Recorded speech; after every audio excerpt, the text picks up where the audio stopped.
Hey, Sir Fam! How are we doing? Thank you all so much for joining me. Oh, God, I cut my finger, and my God, today, it's like so hard reminding myself to not just touch it. It's so sensitive. But how are we doing? Thank you all for joining me. I apologize for having to adjust the time of the live today slightly. I had to do that because if you were on my last live, you know I have been fighting with Xfinity for now 48 hours. I cannot stand Xfinity. I'm telling you, when Google Fiber comes to Atlanta, or at least my area code, they're done. They're done because Atlanta is huge. Atlanta is freaking huge. But they're done. I'm so sorry. I actually had to, oh God, they just sent me a message. I actually had to, no shade. All shade. I had to cuss them the hell out. I tried to say it nicely. I had to cuss them the hell out. I had to tell them to pull the call. I had to get their reference number. It was so much mess that I had to go through. And I was on that call and I was just like, you know what? I understand my grandmother a lot more now. Yikes, hit that damn finger. Whew.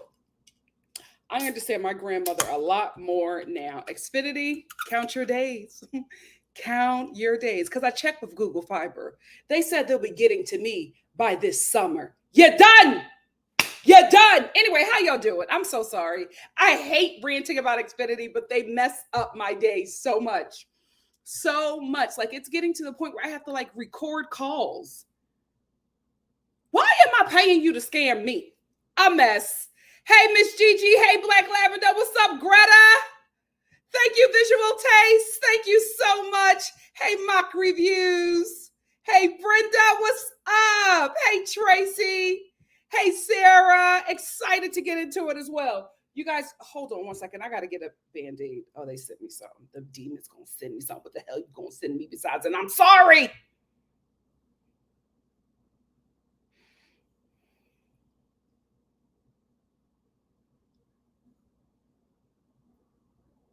Oh my goodness. Oh, child. I done handed this bill over to my mom. I don't know what she's doing.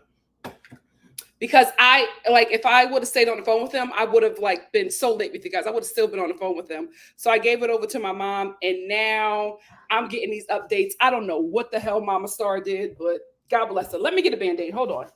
Hold on. Woo! Loud.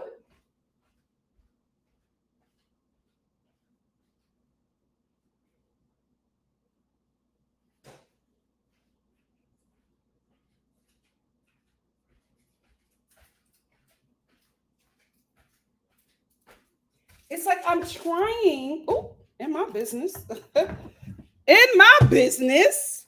There we go. It's like I'm trying to keep the Band-Aid off so this thing can heal, but it's like without the Band-Aid, I keep on jamming this finger.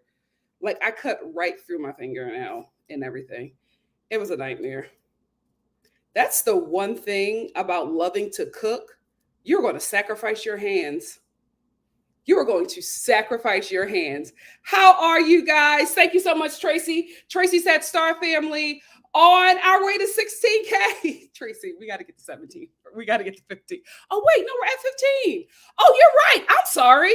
We're on our way to 16K. Please like the video. It helps the channel grow. We're looking to get to 2 million by the end of the year. We can do it. What's up, Bustola? Hey, Alicia.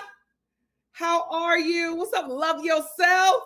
I'm blessed and highly favored. No matter what Xfinity tries to do, I'm still God's favorite. What's up, Daryl? Daryl said, so good to see you, Nikki. I just got out the shower and saw Drag Race in the thumbnail and clicked so fast. Yes, we have to talk about it.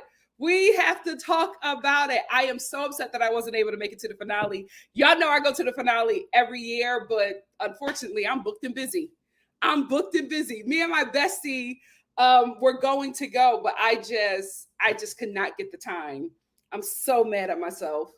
So mad at myself. Miss GG88 said, we have Verizon Fios for internet and Dish Network for TV. I love Dish Network, but the thing about where I live, especially in LA, that dish was getting knocked around all the time. So our internet and our cable would always get knocked out. So we just decided not to get it. Outside of that, I enjoyed the service. DirecTV was not direct, but Dish was the best for me, but that satellite, we just couldn't do it. Hey, IA said, hi, Nikki, hey, Star fam, packing for a long weekend in Istanbul. You better work. You better work. DGF. DGF. I would have got that lady together. But I had just that morning, I had finished that series. And then that moment happened. And I'm telling you, I checked myself real quick, because we could have went there. We could have went there, because how the hell you beeping me to come out the parking lot fast enough when you are entering? I'm the one that got the right of way. I'm coming out. I'm making a right. You're making a left, ho. Let me stop. You coming from the opposite side of the street, and you want me to adjust for you? Absolutely not. Hey, black gal. Oh, 15,300? Shout out to Love is Blind. They did that. DGF said, I couldn't get past 6 episodes of Drag Race because for me, only one queen was ready for prime time. Yeah, it was very obvious. That's why, I mean, it's not like I couldn't get into it. I was still watching it, but I'm like, why keep on reviewing it when at this point we know who the winner is? Like, there was no doubt who the winner of Drag Race was going to be. Ms. Gigi88 said, if you get a lot of storms, the dish signal may go out sometimes. Yeah, that's why we opted out of the service, but we enjoyed it. Up until then, we loved it. It was a good service. Who, to my Atlanta people, do you enjoy Google Fiber? Because that's what I'm about to get. Hopefully they'll be here by June, but that's what I'm investing in. Daryl said, LOL, I had Dish Network back when Drag Race was on Logo. Child, the slightest breeze. Yeah, that was the only thing, but I enjoyed the service. And we got all the channels that we wanted. I enjoyed it. Oh, Miss T, we ain't even get started. What's up, NTR? NTR said, Nikki, people who honk learn what slow driving really is. You know what? I'm doing a lot better. The Lord is working on me. Oh my goodness, what's going on with my charger? But I was always that person who, especially if I'm coming out of a parking lot, or I'm coming out of a parking space, if you beat me because you think I'm taking too long, well, baby, you got another thing coming, because now we both got to die in this position waiting for this parking spot. Because how dare you? How dare you? I am coming out of something that you want to get into. Wait, especially as a woman, I got to get myself adjusted before I even pull out of that parking spot. How dare you beat me? And you better, let me tell you something, you better hope I got somewhere to go. Because if I ain't got nowhere to be, oh, baby, I'll get out of my car and go back into the store for something else. That's how petty I used to be. But the Lord is working on me. Because I remember one time I did it, but my mom was in a car. This lady gonna beat me. I'm putting on my seatbelt, and she's gonna beat me. And as soon as like my seatbelt clicked and I heard that beat, I unclicked my seatbelt and I stepped back and looked at her through my mirror, my rearview mirror. And my mom was like, Nikki. I was like, oh, I'm sorry. I'm usually in here by myself when I'm doing my petty. Now that I got an audience, let me get out of this space. But that lady, lucky my mama was in the passenger seat. Oh, she lucky. Because I would have just sat there. How dare you? You need to learn some respect. You need to learn some respect. Some people said, I want Google Fiber so bad. Me too. I'm like, y'all right in Atlanta. Y'all have a whole base in Atlanta. Y'all damn near got half the city. Why isn't Google Fiber available to everybody? Every zip code. I know Atlanta is big, but come on. DGF said, I'm eager for this Drag Race review, and I have no idea who won. Oh, I'm so glad I didn't say anything. Oh my gosh. Listen. Hey, Shanty. It's facts. I'm doing better. Tetra said, finally catching a live in a while. Hope all is well. Yay, glad you're here. DGF said, I'm a Detroiter, but when I visit New York City, I roll up my windows and I put on Tupac and drown out the horns while I look for a parking spot on a one-way street. Oh, and when I'm in New York, I don't drive anywhere. Only if I'm in Brooklyn. Everywhere else, no, ma'am. I'm on that public transit. I don't care how dangerous it is. I'm not sitting in that traffic for nobody. Sarah said the road rage hits like no other. People act like incompetent weirdos in their cars. Well, also people are a little um people got a little bit more chutzpah. You know what I mean? Because they're in their cars and they can drive away, right? But I doubt the honkers or the people who lean on their horn will lean on their horn if they were like literally in front of the person. You know what I mean? Like you wouldn't say nothing if you were right there next to the person, but you're protected by your car and your wheels. So you know you could get away if need be. Don't pump fake while you in a car. Get out the car and let's see. Let's see. Kayla said I flew over here when I heard Josh was engaged. Who the hell is Josh? Who are we talking about? Wait, what am I reviewing? Love After Lockup, Ready to Love, Drag Race. Who is Josh? Let me know before I get started in this review. Am I missing a Josh? All Day Finesse says, you are the reason I started watching Beef. Listen, as soon as I started watching it, as soon as I posted a video, everybody was sharing with me the controversy about it. And I'm like, yikes. Not me being a black advertising this. Yeah, so there is controversy with the guy that plays the cousin. Just look it up. Just look it up. We're not going to talk about it, but yikes.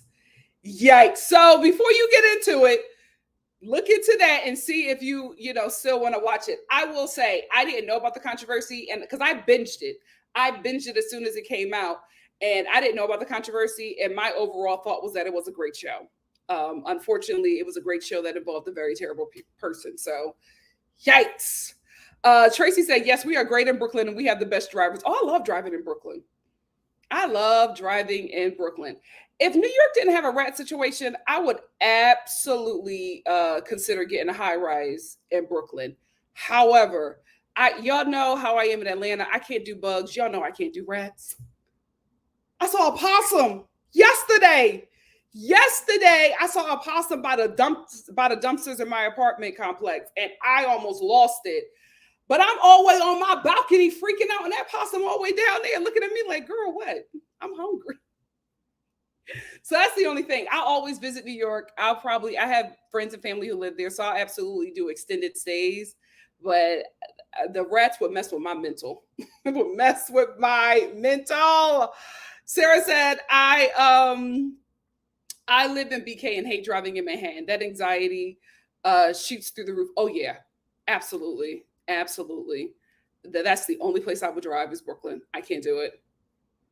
Oh, you don't? Well, thanks for hanging out. Thanks for hanging out. Hey, midwife. Hey, IA said, I used to love giving people the finger when they beat me, but I grew out of it after a heated argument. I will say, I'm going to be very honest with you. My road rage is only for LA. I don't have road rage in Philly, and I don't have road rage in Atlanta. Here's why I don't have road rage in Philly. 2 reasons. One, Philadelphians love fighting. I don't feel like that. Like Philadelphians love a rumble, love a tussle. I don't feel like that. Not at my big age, right? Also, my family is huge. I told you guys I don't date in Philadelphia because my family is just huge, and we got a lot of Rolling Stones in my family. So I just don't do it. I do not date in Philly. Maybe outside of Cherry Hill, New Jersey, but that's it. But I just don't do it, right? Me having road rage in Philly, either somebody is going to see me have road rage or I'm going to have road rage with somebody I know. I just don't do it. I just don't do it. In Atlanta's an open carry state. Absolutely not. Absolutely not. My road rage is cured in Atlanta. No, ma'am. No, ma'am. Kayla said, my bad, y'all. I thought this was Love is Blind review. I need to. Who the hell is Josh? Oh! Josh Living Blind is engaged to who? Hold on.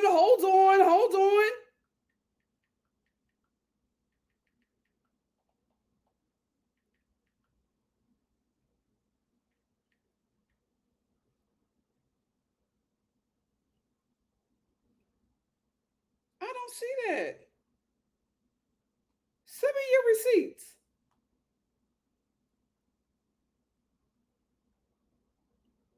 Send me your receipts. I didn't see that. Can I talk? Can we talk about how men gossip just like women?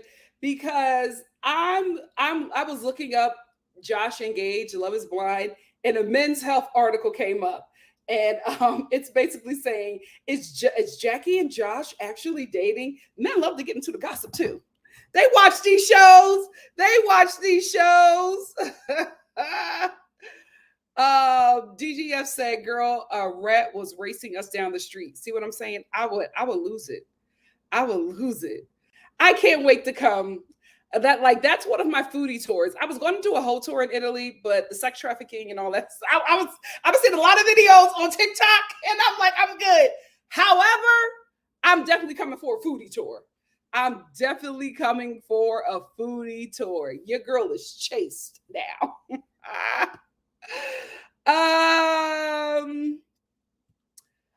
Wendy said, "Child, with Floridian gun laws getting worse, I don't have time getting shot." Yeah, I will eat that disrespect. Child, I will absolutely eat it. Not in Atlanta. I'm good. I'm good. It's okay. You don't even gotta raise the blicky up at me. I'm good. I'm good. Hey, Karen, how are you doing? You know what? Since we were talking about it first, let's just get drag. I was going to say, let's just get drag race out of the way. No, we're not getting drag race out of the way. Let's talk about drag race. Listen, we all knew who was going to win. We all knew who was taking the crown home from episode 1. And the thing about it is, this is a TV show, and you would think that they would try to trick us into thinking that it might go another way. The issue is the person who won was so damn good, they couldn't fake anything about her being a terrible performer, or just like, she excelled in everything. And I will say this, there's something to be said about the Miss Continental girls who come on Drag Race, because I feel like the Continental, excuse me, pageants, I think they're a training ground for Drag Race, or Drag Race is based off of those pageants, because the Miss Continental girls always come into this competition and eat. So I feel like they're either very similar, or Drag Race was birthed out of that. Who was in the community, the Let God Be Great Truly and Quickly community? Who was in that community who could confirm or deny that? Let me know, because I'm just like, those Continental girls eat every season. Every season. That's why other drag queens are always intimidated when a Miss Continental girl comes on the show, because they know that she probably already knows the game, not just from watching, but from experiencing this process. Lucy. When Lucy came on the finale, I did not know who that was. Lucy came in like this swamp witch drag. I hate that I don't have it. Let me see if I can find it, because I didn't know I was going to talk about it. It was on the finale, right?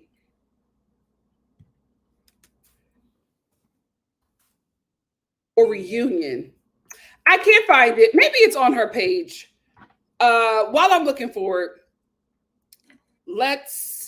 while I'm looking for it, I will say I was shocked, right? Because Lucy did do a lot of different looks, like some similar to that, but she just did not go all out.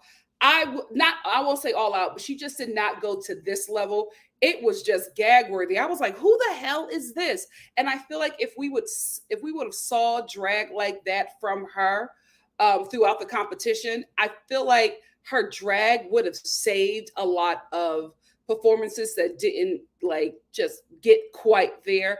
I will also say I felt like Lucy should have been in the finale. Lucy, in my opinion, was a phenomenal performer all the way through. She had a few trip ups, but I don't think she had as more as other queens. I'm not saying that Mistress isn't deserving, but I'm shocked that Lucy wasn't in Mistress's position because I felt like she really delivered. I mean, I hope she posts this look, because I was like, who is this queen?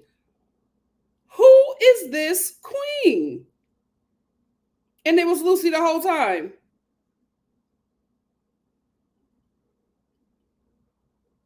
I can't find it. Lucy, where the hell is your?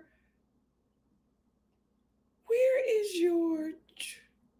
I can't find it, but those who watch, y'all know what I'm talking about. Sorry, I didn't know I was going to talk about it, and I just went right into it. Anyway, I thought that Lucy was phenomenal, and I'm still shocked that she was not in the finale. Let's get into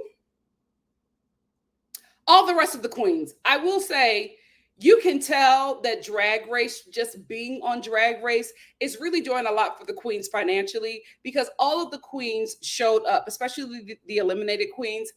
They all showed up in looks that were just, it looked like money. It looked like everybody got a little coin or got a little status that people were able to, or wanted to, designers wanted to just give them garments to show on Drag Race or in their performances. The money really, really helps. If you don't have that talent to do the makeup and the hair and the clothing and make it look like you just stepped out of a Bob Mackie runway show, like if you don't have that, then it's going to be very hard to give what a lot of these queens give when they're able to get a bit of coin. But they all look great. Speaking of Bob Mackie, no shade. Did y'all know that he was alive? I was like, that's Bob Mackie? I don't know why. I thought that Bob Mackie was a lot older and passed on.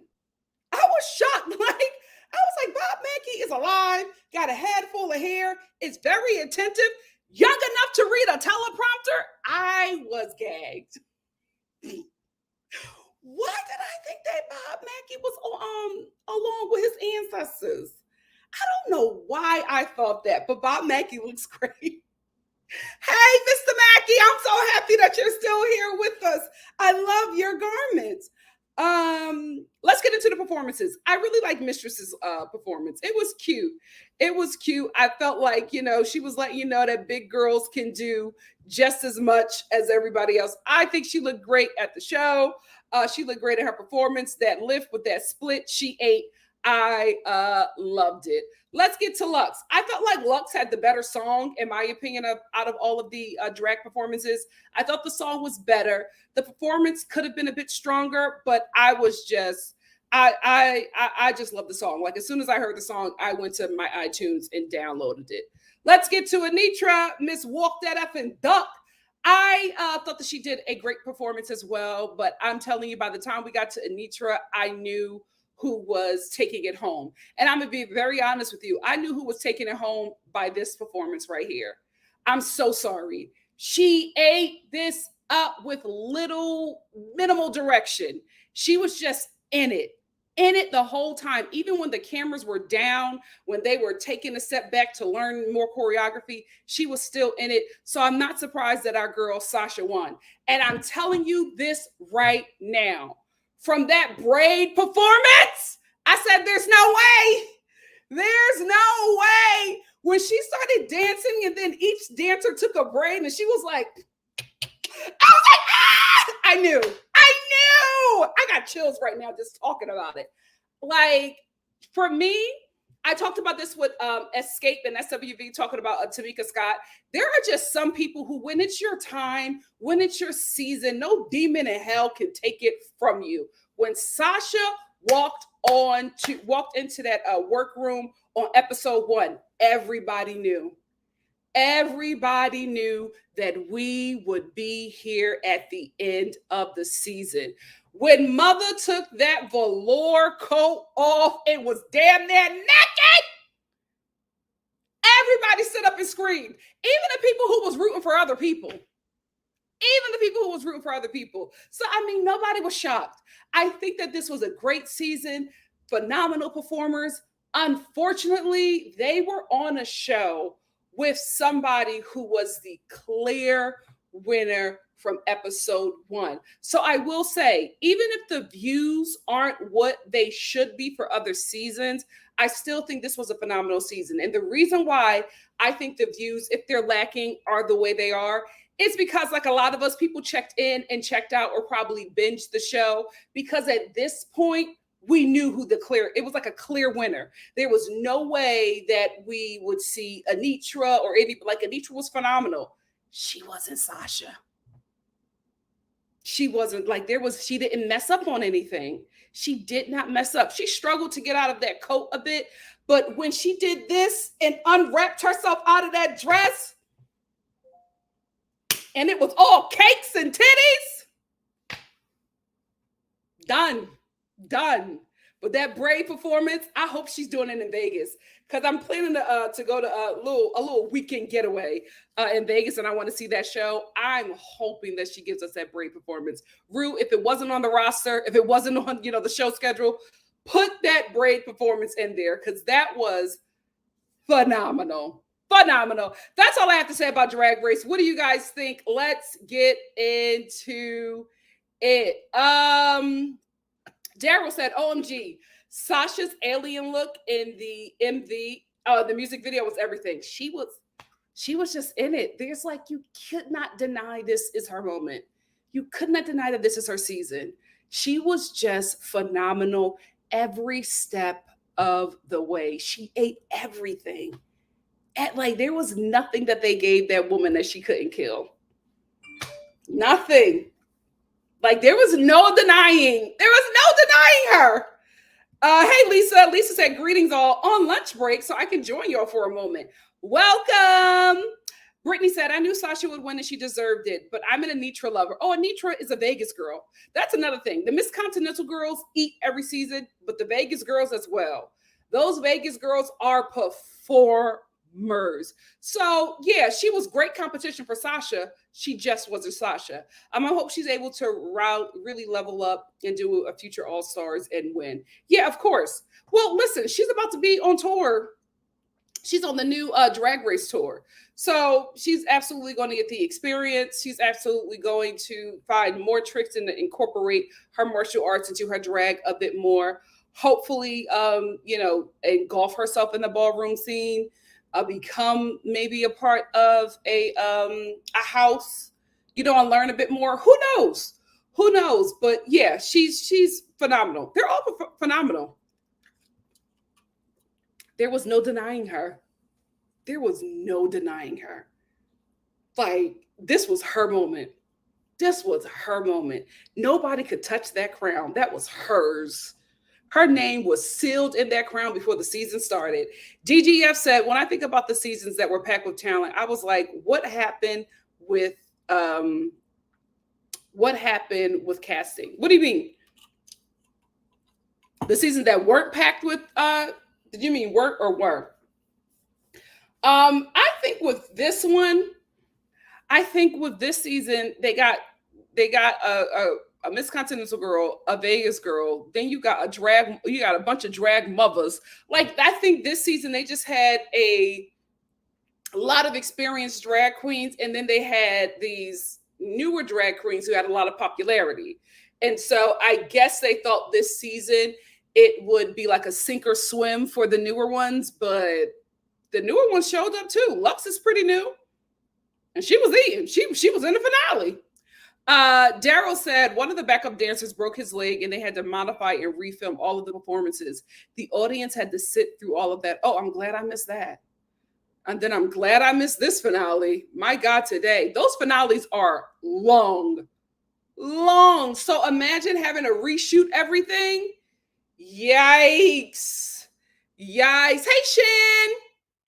Wendy said, child, not them breaking a leg. That happened on stage. Yikes. Shan said, I'm here for Lockup. My favorite of all Nikki's recaps. Thank you so much. I'm going to put Lockup at the end because I just have more to say about Lockup than all the other shows that I'm reviewing. Brittany said, Naysha Lopez didn't come close as a Continental Winter. However, she was stunning on. Oh, you're right, Brittany. You are right. Thank you, Elizabeth. Elizabeth said, hit the like button, folks. Thank you so much. Let's get into, let's do Ready to Love. Let's get into Ready to Love. Let me make sure I have the cast pictures available. We got, oh gosh. We have to talk about something with Ready to Love that I just found out. And it's because I was on one of the cast members. I was on her Twitter because she was like talking about the show. And I was on her Twitter. And then she revealed some information. And I was like, girl, what? What the hell? I was so taken aback. I was like, wait, this is very, very random. So me and my mom have been watching Ready to Love. We just have not been reviewing it. Here is why. I have 3 shows. I have 3 shows that I watch on Fridays, and I'm in a different time zone. If I were, in the East Coast, I would probably be able to review all of these shows like one after the other. But because of where I'm at, I gotta like bulk watch everything.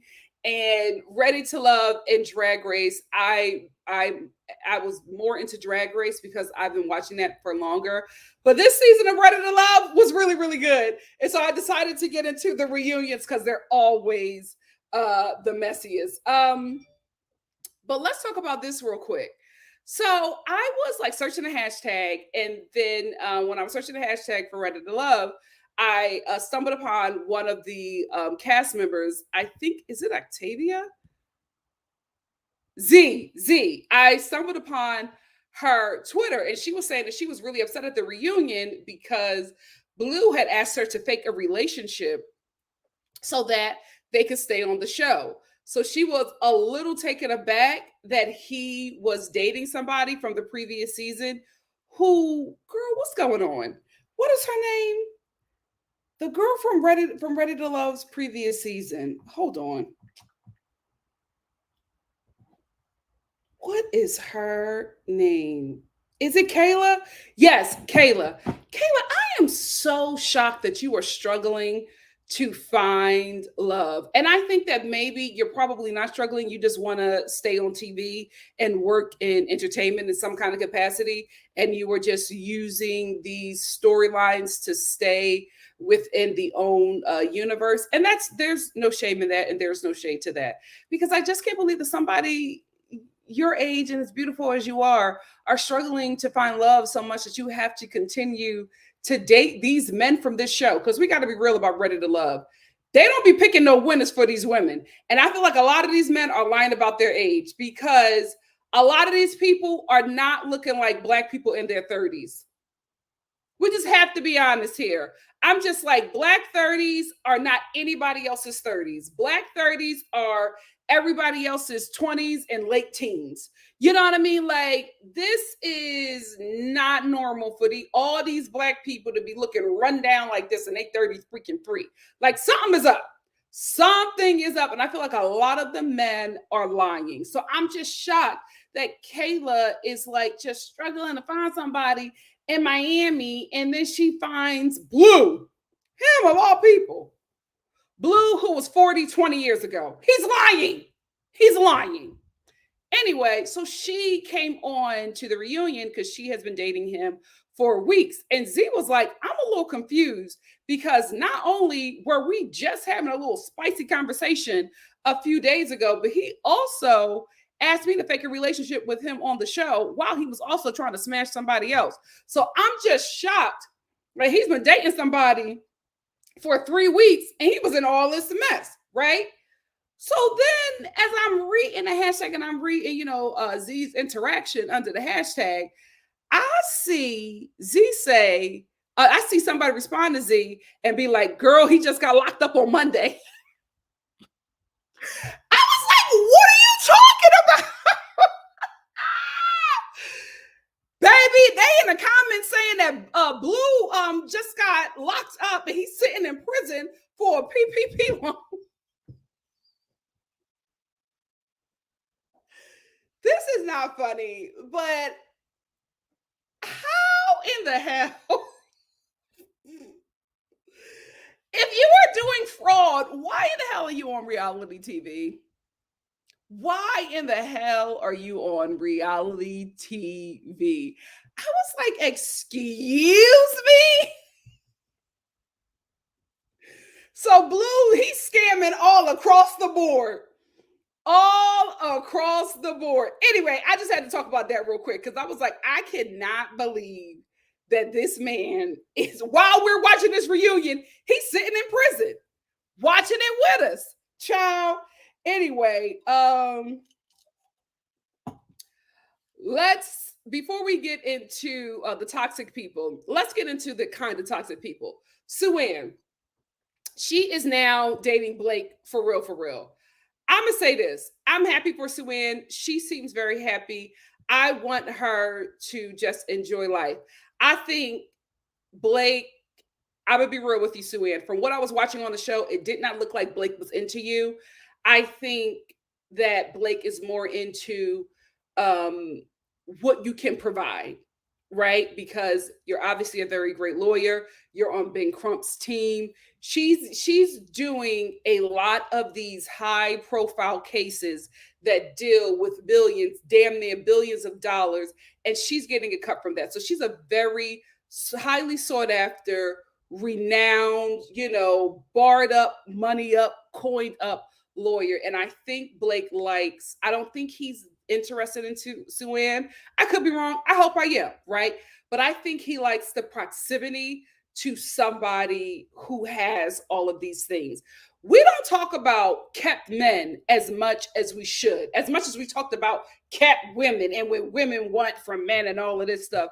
There are a lot of men who like being kept men. There are a lot of men, and I can only say that for somebody who lives in LA, and I'm telling you right now, these men will seek these high profile women to be taken care of, right? And I feel like if we don't frown upon it with the women, we shouldn't with the men, right?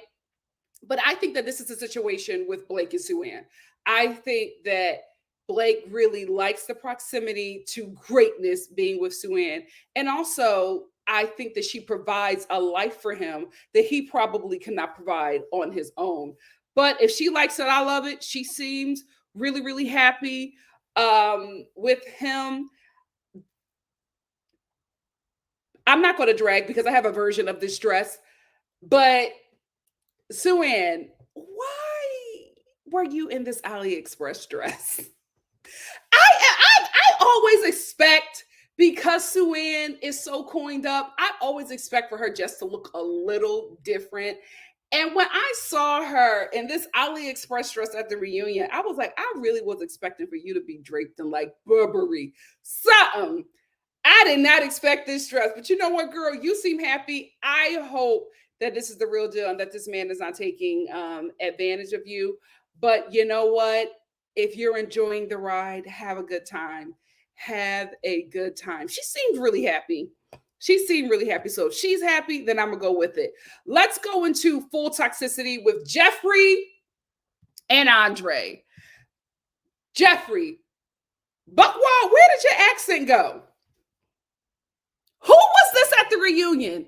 I did not know who this woman was. Her voice was deep. And didn't she give a little New York twang? I thought that she was a Southern girl. And she seemed very up.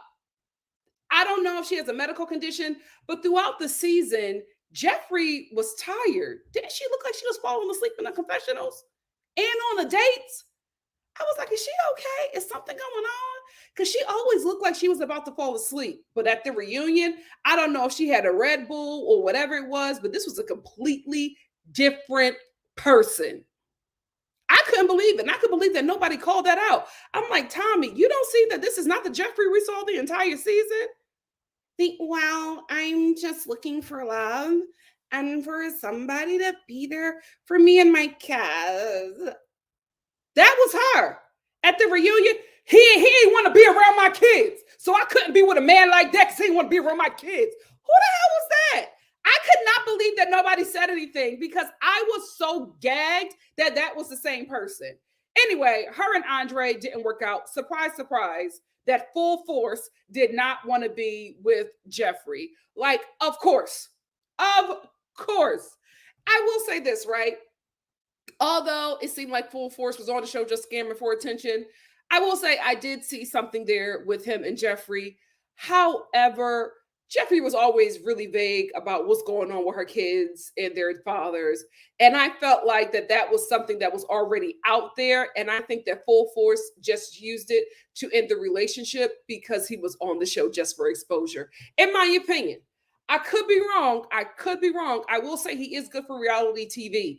And if Ready to Love does a all-star season, you gotta bring Full Force back. He's good TV. I mean, this is a grown man with 7 hairstyles on one head. Because y'all think it's one hairstyle from the front. When he turned around, it's a lot going on. He's good TV. He's good TV. Now we're going to end with full on toxicity. Let's talk about Tony and Morgan. This couple actually not working out shocked me, right? Because a lot of time toxic cycles work out, right? They're volatile, but they work out and they last a really long time. Like toxic cycle love is just as strong as crackhead love. So I was shocked that this did not work out in the long run. I thought we were going to see engagement, right? Because I knew that they ended it, but I felt like they were going to come back together, and they actually did come back together. But it seems like, from Morgan's perspective, that Tony was ghosting her after the show, and she just really wanted him to be attentive to her. I will say, I don't see these two ending. I think they're just going to break up and get back together, back and forth. I think their relationship is, like that. I think they're going to break up to make up. That's all they do. You can tell my grandmother babysat me, but I think that's what's going to happen here with Morgan and Tony. I think they're just going to continue to break up. And I think that anybody who they date in between is just going to be a filler until the other one comes back around, until finally they get caught up in a situation where a baby gets in there, and then they really got to make some adult situations. But I don't think this is the end of Tony and Morgan. And that is all I have to say about Love is Blind. Ready to Love season 7 finale reunion part 1. What do you guys think? Let's get into it.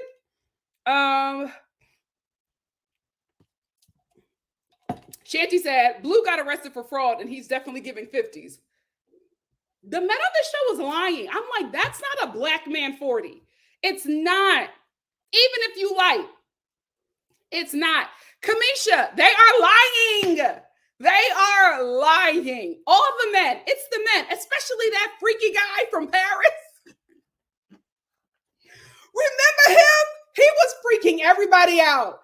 Every time he sat next to a woman. Hi, how are you? My name is Febreze. How long can you go having sex? I want to investigate your clitoris. He was so weird and freaky. He was nowhere near his 40s. That man was like a good 72. They are lying on this show, and I don't know why they're allowing them to get away with this. I have DGF. Okay, so I'm not the only one who was babysat by my grandmother, because this is not something a young person says, DG. Dude is long in the tooth. OMG. Daryl said, wow, that man is a solid 42 his best. They are lying. He got 24 months, Tracy. Oh, what did he scam? He must have got one of them $1 million loans to get 24 months. Yikes. Some people said, I thought they just let the PPP scammers go. Well, see, that's the thing. Not everybody got their scams forgiven, right? And a lot of time the states prosecute differently than the feds. So, child, who knows? Who knows what else he was doing? I'm looking under there, and all of a sudden I see this man's mugshot. I'm like, what? Oh my goodness. You think Kayla is visiting him in prison? Because he said she got her own side of the bed. Lying. They are scamming for TV. Sarah said Frosters love the camera. They can't stay away from it. Crazy. Georgia Pete said yes. PPP loans is taking people out of the streets. It's taking our people out of the streets. Now they just want attention, some people. So they get the attention and they get caught. Wendy said, folks need to stop pulling a Jen Shaw. They're gonna dig up your dirt. Listen, they will always get, the government will always get their money. They will always get their money.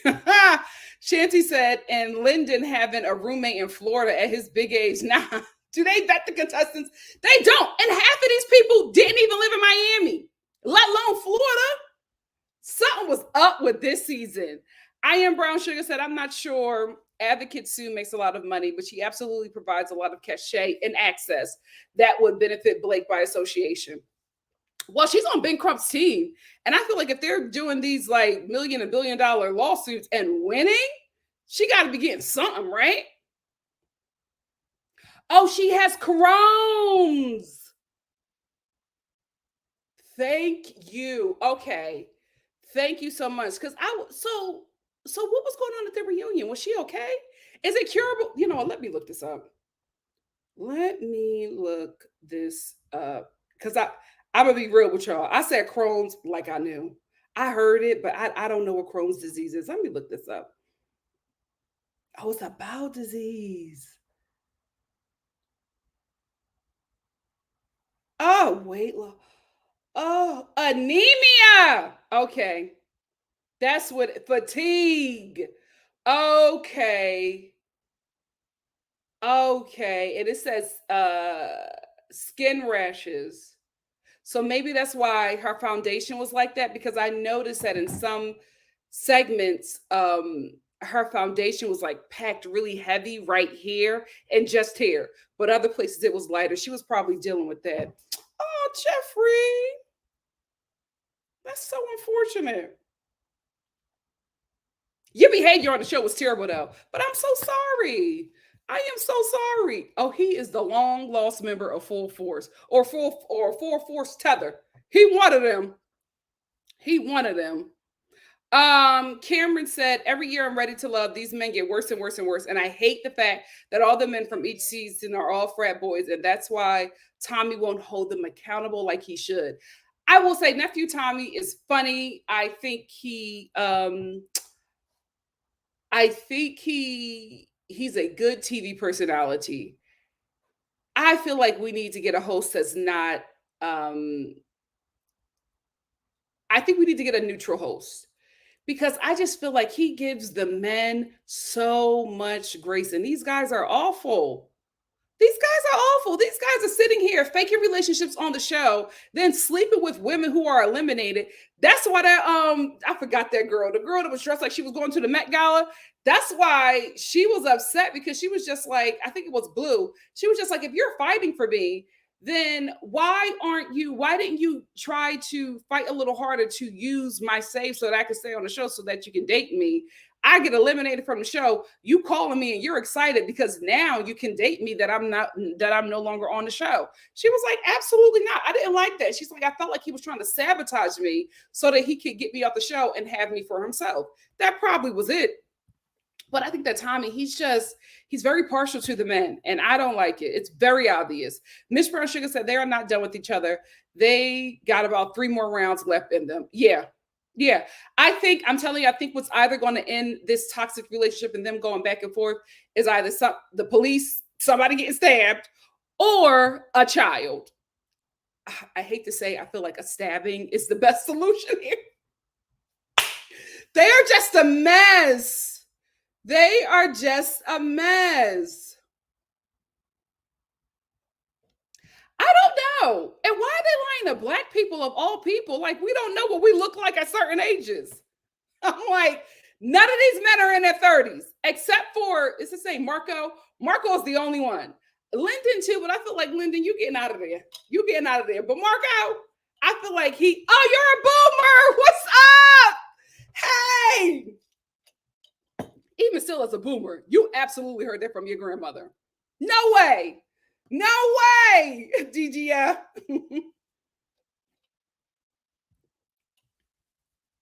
In real time? Because now I'm imagining Jeffrey and Kayla going up to the prison to visit Blue and getting squabbling in the reception area.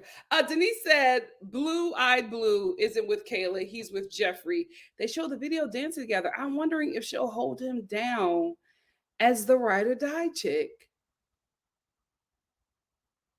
Wow. Wow. Cloud said, what do you think about Morgan telling Tony that she will destroy him? I think that's how they talk to each other before they have wild, ridiculous, violent sex. That's foreplay. I feel like that is foreplay for that couple. That's what that is giving me. 3. I think it's 3 kids, 3 dads, or 3 kids and 2 dads. Whatever it was, she told everybody the situation. Now, was she vague about why the fathers are in the kids' life? Absolutely. But that does not mean that she didn't put it out there enough that she was comfortable enough with sharing. I will say, I think the only thing about her that, I could side with full force about was he said, when we got off the show, she was still very vague about the relationship with her kids and her father and their fathers. And that was just bothering me because I got we were on the show, you didn't want to talk about it, but now we're pursuing a relationship and you still are not telling me what's going on. And I'm entering this situation. I'm coming into this family, so I need to know a bit more. I will give him that, but I feel like Full Force wanted an out and he got one. Shan said, with Crohn's, your body can have issues absorbing nutrients from food. Yeah, so the skin can look rough. Yeah, that makes a lot of sense. That makes not a lot of sense. Miss Gigi said, I think Tommy and his wife should host the show together. They did it for a few episodes, if I remember correctly. What happened? Yeah, he seems like he enjoys the mess. He don't really be giving advice like that. I'm like, are you guiding the people through this process? Like, what is it? I feel like nobody is being held accountable. Nobody is like being charged to be ready for love. They are just all on this show existing and all of their mess. And I'm like, this is why you don't have successful relationships, because nobody is being called on a carpet. None of the poor behavior is being addressed. Like Tony and Morgan, awful. They were awful to every and anybody. Tony a bit more. Morgan had her moments, right, where it was just like, oh, okay, I could take her. But Tony was just awful the whole way through, and like nobody said anything. Weird. Sarah said, if Morgan is taking out people's hair, she can most definitely. Oh, ciao. I hope it's just a squabble. We don't need nobody else on this show going to prison. Miss Brown Sugar said, the only reason why I believe some of these agents is because I know some hard-living, hard-looking 30-somethings. That's true, right? Absolutely true. However, specifically coming to mind is Cameron on Love After Lockup. However, this is every season with the men. Every season with the men. I'm like, these men are in their 50s. Like, y'all are lying. Y'all are lying. Cameron said, Mark Anthony said on an interview recently that he was the only guy on the show who was in his 30s. Yep. Oh, Brenda, absolutely. Absolutely. I'm so sorry. I am so sorry. Thank you, Brenda. When you coming to Sicily? Soon. Thank you so much, Brenda, for the PayPal. Love you. Soon. I cannot wait. I want to at least be there for like 2 weeks because I also want to check out London. And then I want to go over to Italy because I love how it's just like everything is like a train ride away. You can never do that in America. Shanty said, nah, Full Force was definitely lame for his reason. And I was honestly just confused if it was 3 or 2. Yeah, we still don't know. I can't remember. But I do think that Jeffrey shouldn't have been as vague after the show. I didn't have a problem with her being vague because this is a TV show. She don't got to tell all of her business. I always say to these reality people, these people who want to be reality TV stars, you can just lie. You don't have to tell this show your real life business. Lie, make something up. Get a nice bag and live your life. Why are you letting the world into your real business like that and giving all these people an opinion? Absolutely not. You could just make something up. If I was Jeffrey, I would be like, oh, Yeah, I was married and he died. I'm a widow. You know what I mean? That's why he's not in my kid's life. Yes, that them men are alive and living healthy lives, and we fighting back and forth in child support court. But I'm not telling you that. Not on reality TV. Now, if we're getting a little closer and I feel like this is something real, I'll give you the tea. But on a TV show, absolutely not. That man is dead. It's just one father and he dead. Period. End of story. Y'all know me. Y'all can check. Now, after the show, you can check. I don't care. The check is clear. Period. It's that easy. That easy. Hey, Marvita. How are you? Thank you for being here. Denise said, I'm not understanding why they get on these shows and know that they have a dirty background. Attention. Scammers like attention. They love attention. Marvina said, Nikki, I woke up to the sound of you and Mama Star. I fell asleep on my phone. I love that. Reddy said, I was just in Milan for the holidays and everything we wanted to see was walkable. Loved it. I can't wait to go. I cannot wait to go. Miss GG88 says, oh, hold on. I'm sorry. The comments went that quick. Miss GG88 says, social media won't allow these people to lie. These people will air out your business. I will lie better. Cloud said, did you hear about Simone past ReadytoLove 2 cast member and Jeffrey's beef? Simone did a background check on Jeffrey public records and exposed some things. I did not hear about that, but how sad for Simone. Why the hell are you doing background checks on people? I have never in my life been that annoyed with somebody or been in a beef that intense where I had to do a background check to expose them and embarrass them. Before I get to that point, I'm already checked out. I'm already checked out. I don't have the energy for revenge like I used to. Child, them early 20s revenge was something else. Now I'm like, oh, I don't care.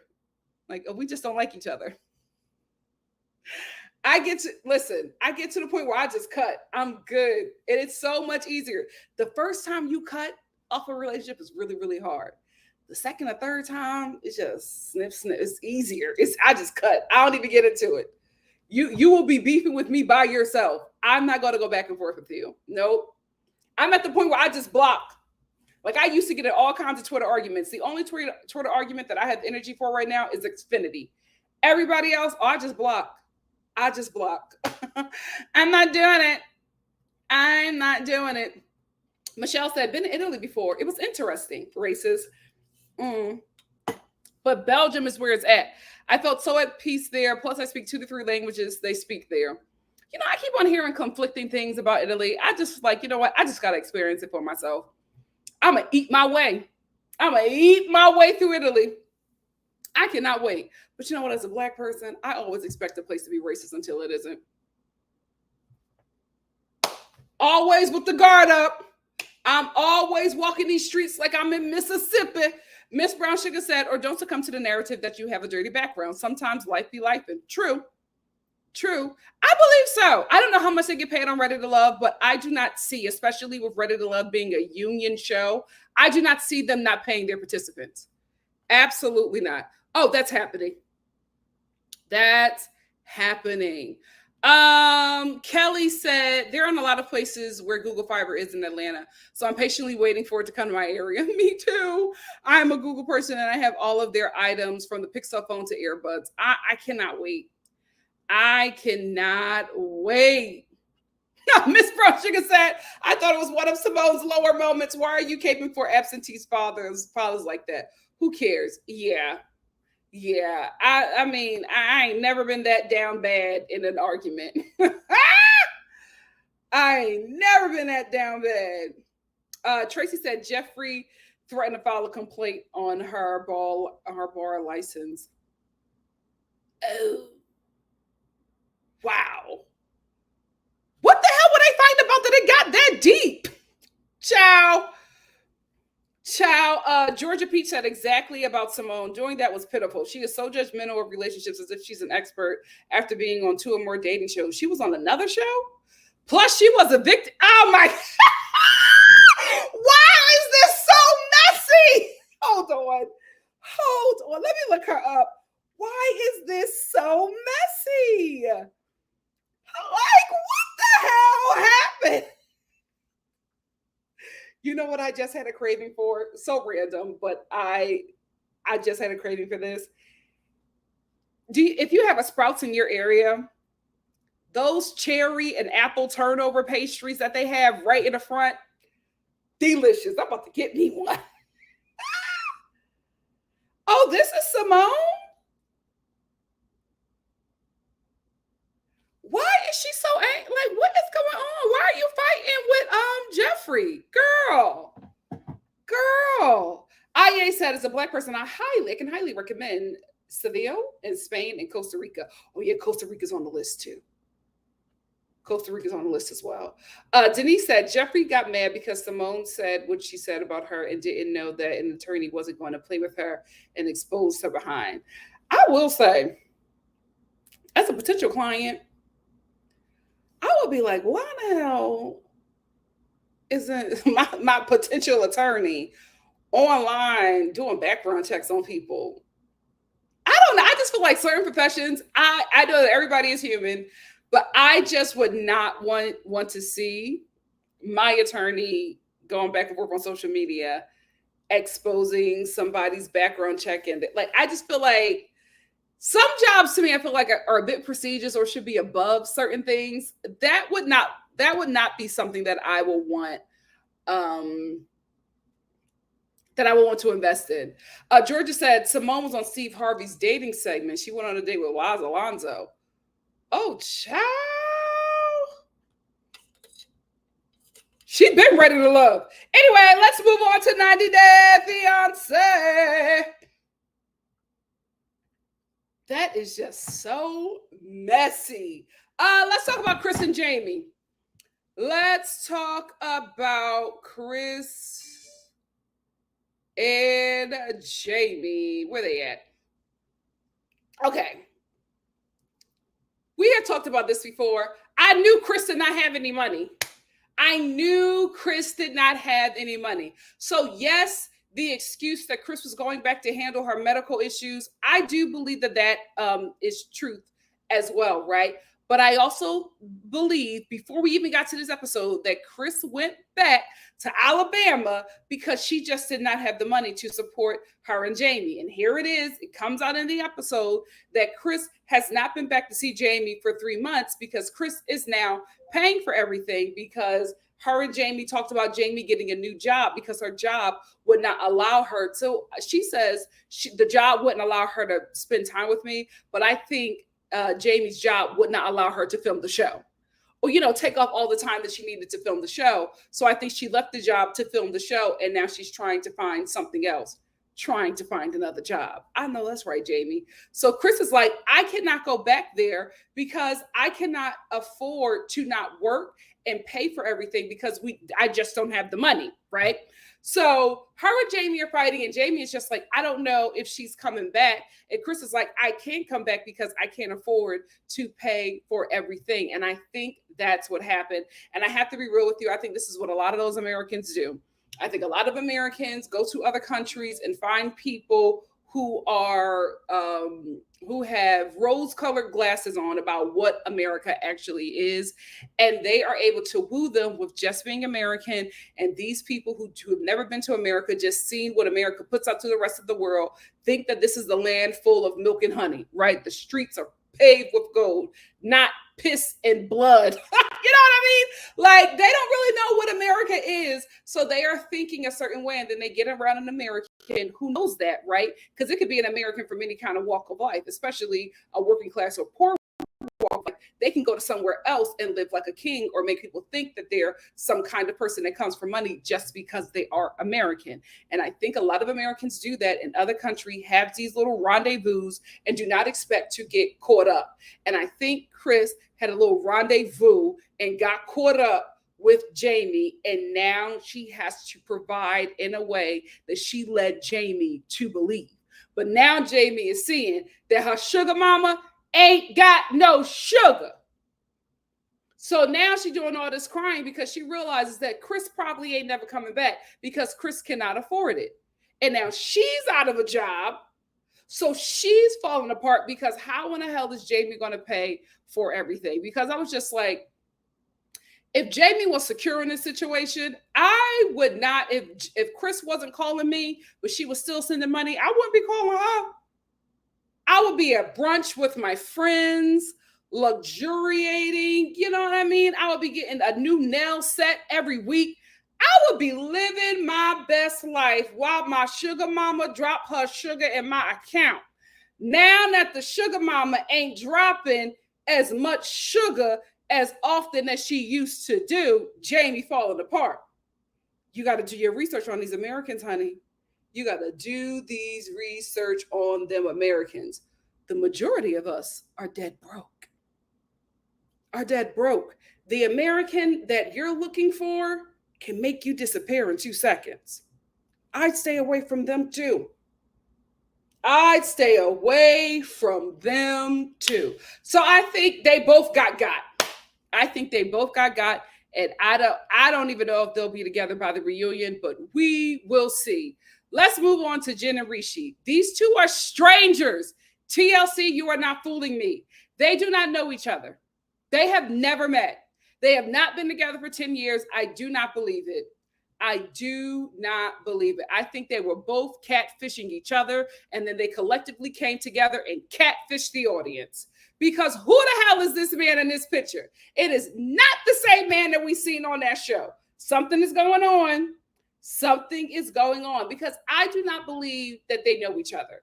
I do not believe that they believe anything that they are saying. I think the things that they are saying to each other is a script, because Jen is confronting Rishi about him cheating on her or sending these selective photos, these suggestive photos to her friend, right? And Jen, I think it's so weird, and I've said this before, but I think it's so weird that your friend only told you about Rishi sending her pictures, sending him suggestive pictures to her. I think it's very weird that she only told you about it when he stopped sending them pictures. She's not your friend. And not even that other girl to do all that laughing, she's not your friend either. But girl, if you like it, I love it.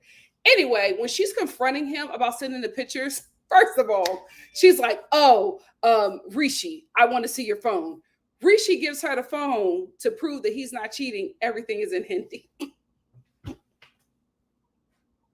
So she's like, he knows I can't read it. And he's laughing while he's handing her the phone. So Jen looks at the phone. He knows that she can't read it. So she starts laughing, and they're laughing in this scene, trying to be serious, but they can't keep it together because all of this is fake. I do not believe this couple for 1 second. I do not believe this couple for 1 second. So Jen sits down with her friends, and they just, the friend that wanted them pictures from Rishi tells her that she told her because he blocked her. And she's just like, why do all of a sudden is he blocking me now? Is it because he knows that I'm your friend? Quite possibly. Or did he block you because he just realized that this relationship wasn't going to form anything and you probably weren't going to send him money? So he moved on to something else. Whatever the reason was, girl, you told Jen after the fact. Suspect. Let's move on to Gabe and Isabel. I thought I had the picture. I do. I love this couple. Oh, damn. This is blurry. I didn't know it. I'll get a better picture. But I love this couple. I think they're the real deal. I think 90 Day Fiance really shot it out the park with this couple. We have finally real love, and we have real acceptance. And it's with their first transgender cast member. And I think that's awesome. I think they did a completely great job with Gabe and Isabel. That does not mean that Gabe, because I love him, is above critique. I love Gabe. I love Isabel. I love Isabel's family. I'm so glad that Gabe has found somebody who loves and supports him. And her family does the same thing as well. I love that, right? Gabe did not prepare for this trip. Gabe did not prepare to move to Colombia. He does not have none of his paperwork.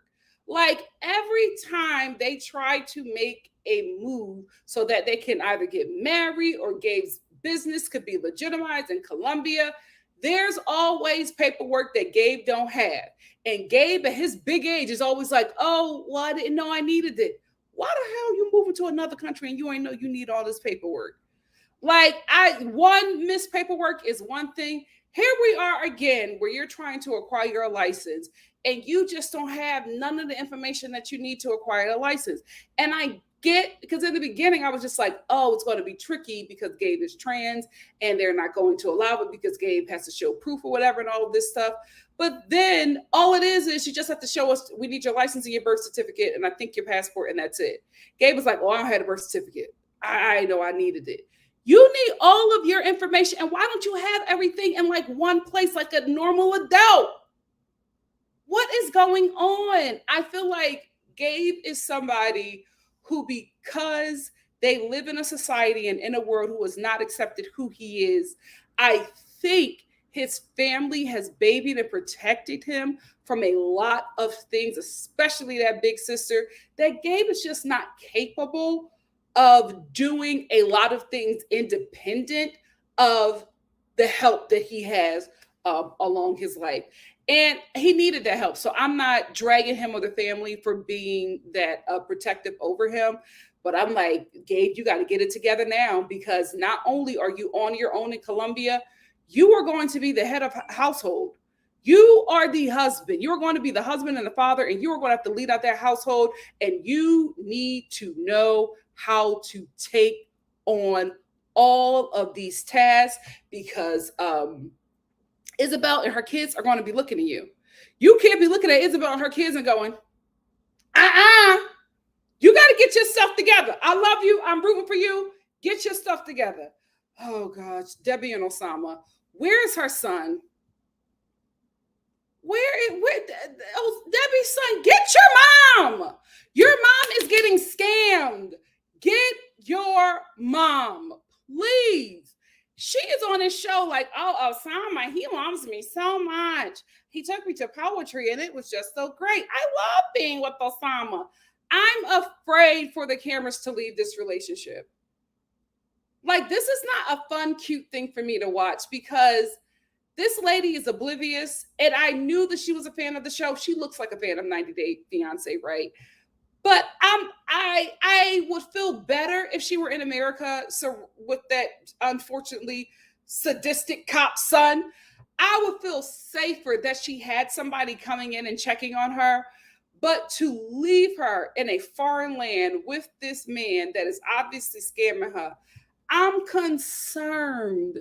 This is not the funny feel-good story y'all think it is, 90 Day Fiance. This is very alarming and concerning to me. I don't feel warm and fuzzy watching their segments, right? So in this episode, Debbie meets Osama's family, and she's just like, I'm so happy that they accepted me. I was worried that they wouldn't. Let me tell you something right now. Osama's family is accepting of any woman that is going to be in a relationship with him. Here is why. No shade. Osama a little creepy, right? And I don't even think that any families around them would want their child to be in a relationship with him. Osama has to work on his social skills. You know what I mean? He has to make himself more palatable. And I think his family has been having a very hard time finding or even forcing a wife on this man. So when Debbie comes in, they're like, oh gosh, at least she has a vagina. You know what I mean? I feel like they're at that point where they're like, okay, he's not really going to get selected, but we need to get him out of the house because the oldest son got to go and do some things. So we are going to be okay with it, because the family did not at any point say, this is a little weird. No. The sister was so happy to meet Debbie. And I'm like, wait a minute. What's wrong with Osama that you're ready to push him off on this woman that's in her 70s? What's going on? 90 Day Fiance, please do your research, because if anything happens to this woman, your show is done. I'm concerned. And that's all I have to say about these couples. What do you guys think? Let's get into it. Martina,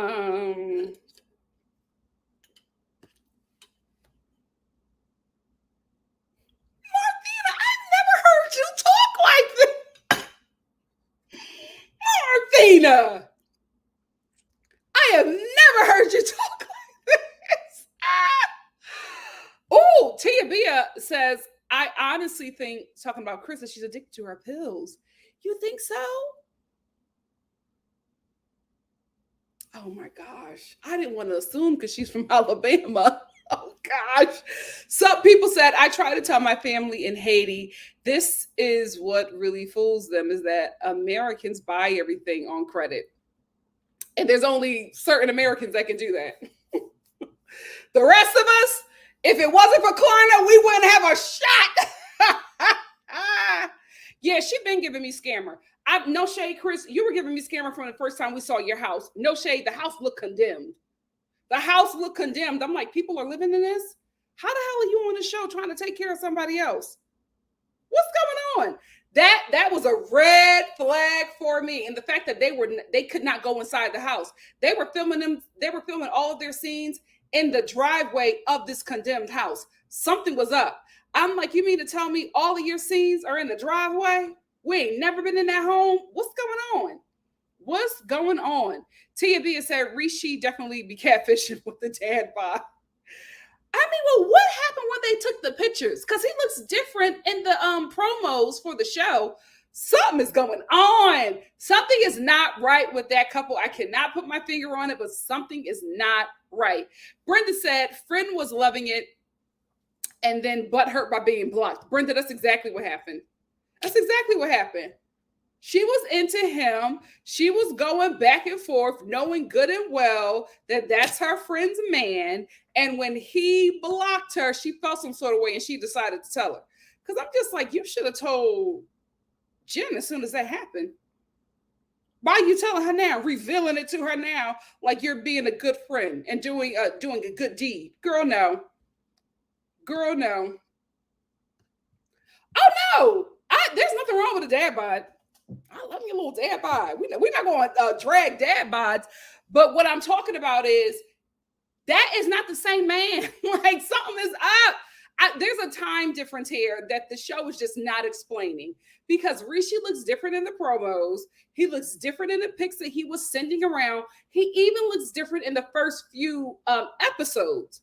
So I'm like, there was a timeline jump here that has not been explained. Some people was like, how do you miss paperwork like we don't have the internet? Yes, Gabe, like you can get everything. You can even get your a new social security card mailed to you. Like something is up. Something is up. Absolutely. And I'm concerned. I'm like, what is up with your son? Like, I could not believe it. If my mom was like, I'm going to Morocco to go be with this guy that's thrice 30 years or so younger than me, I'm going. So we're going to be a throuple. I'm going to. So let's go. I'm packing my bags. We all going to be in this relationship. What the hell is going on? Her son just let her leave. Child. Something is up, because I could not believe that they were just so excited to meet her. This woman is in her 70s. Y'all not getting an air from her. What is happening? Oh, Lord. This is the thing, Tamika. I think you're right. And here's the thing. TLC, don't follow this story. Because if he is scamming to get to America and they end up on regular 90-Day Fiance, he's going to treat her like garbage once we are going to have another Pedro on our hands. And it's not going to be received well because, one, Debbie is white and old. You will lose your show over Osama scamming Debbie in America. You better wake up. Don't bring this couple back. Dion said, I said it before and I'll say it again, drug-seeking behavior. Oh my goodness, y'all all think that Chris is on drugs. Yikes. Denise said, I'm afraid for her also. She is so naive and thinks this dude is for her. That son knows exactly how she is scary, but I think she has done something like this before. Ugh. Very creepy. Very creepy. Like every scene we've seen him in, he's dressed like the lead demon in Children of the Corn.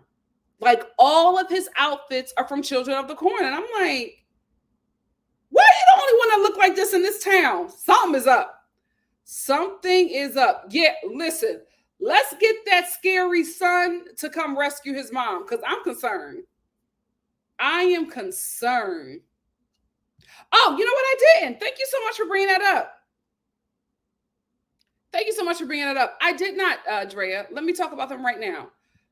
Thank you so much for bringing that up. I thought I did, but I realized I didn't. Danielle and Johan, let's talk about it.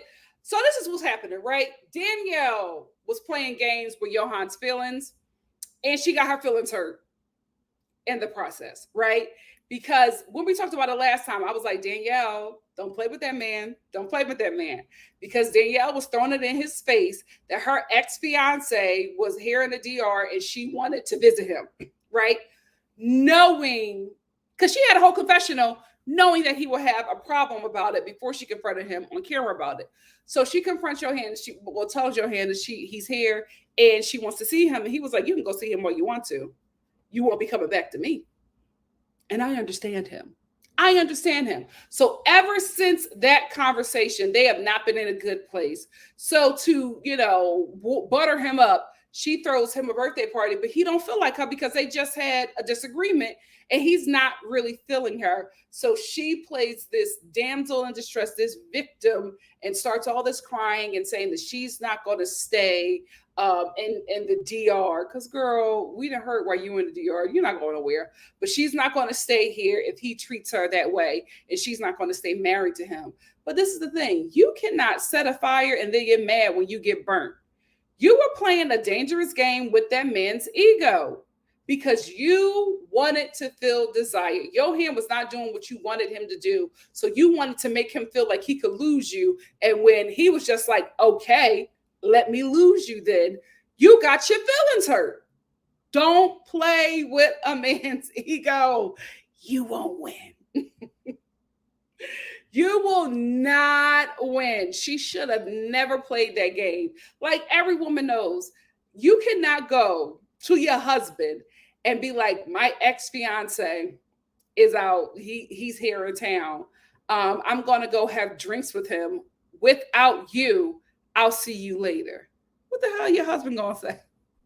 Sure, babe. Like, what? She knew what she was doing. She's not dumb. She's not dumb. She is not dumb. Well, this is the thing then, Drea. If that picture is pre-pandemic, what are the promo pics then? There was a time jump here that this show just did not explain. Indy said, didn't he just send her Instagram profile from 2018? So he didn't send her a picture that everyone has not seen. True. Indy also said, and why has the friend sat on this information for 4 months and also not shown all the messages between them? We know why. She wanted to steal him. And when she got blocked, her feelings got hurt.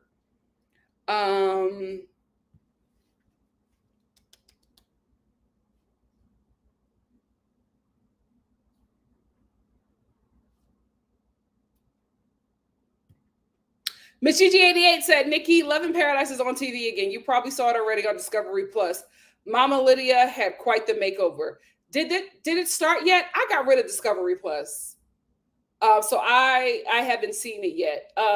Did it start yet? I thought it starts next Monday. Let me know.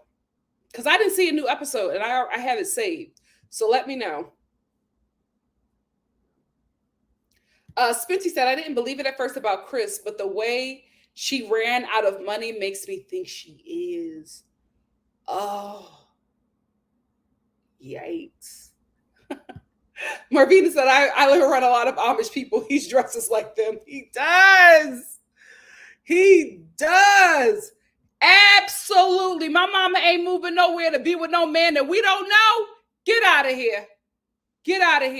I will be there as well. And everything will be in my name. So you're not getting nothing. No, I don't play that. Hey, Nakia, thank you so much. Denise said that son is going to go after him at the tell-all about his mom. I believe he would put hands on him if he was on that show. Oh yeah. Oh, absolutely. Absolutely.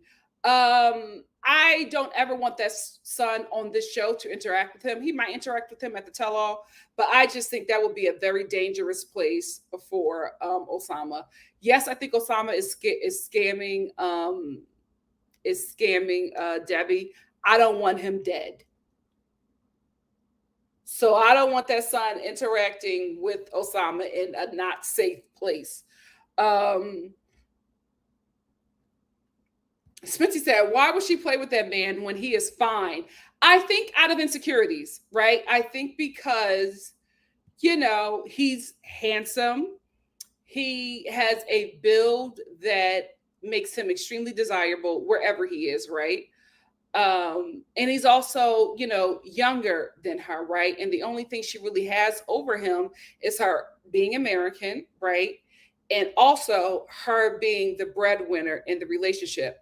I think she feels like without those things, she couldn't bag him. So she does things to him to make herself feel like he desires her. So making him jealous is something that she needed because of her own insecurities. I think that's what's happening there.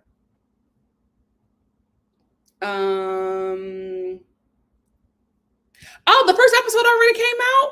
I have it saved on my DVR. Like I put a reminder and it's not in my library. Oh my God, I'll watch it. I'll talk about it tomorrow. I had no idea. Oh, it started, but only on Discovery Plus. Oh, okay. Okay. I was just like, I thought the episode started next week. Oh, but it already aired. Okay. Now, tell me, guys, is the new season of Love in Paradise that's airing on TLC? Have you guys already watched it on Discovery Plus, or are we all watching it at the same time together? Hey, Shanty. Shanty said Danielle wants to be the man in the relationship. She tried to manipulate the situation so she could see her ex. I do not like how she treats him. Not that he's perfect. Absolutely. Absolutely. I agree.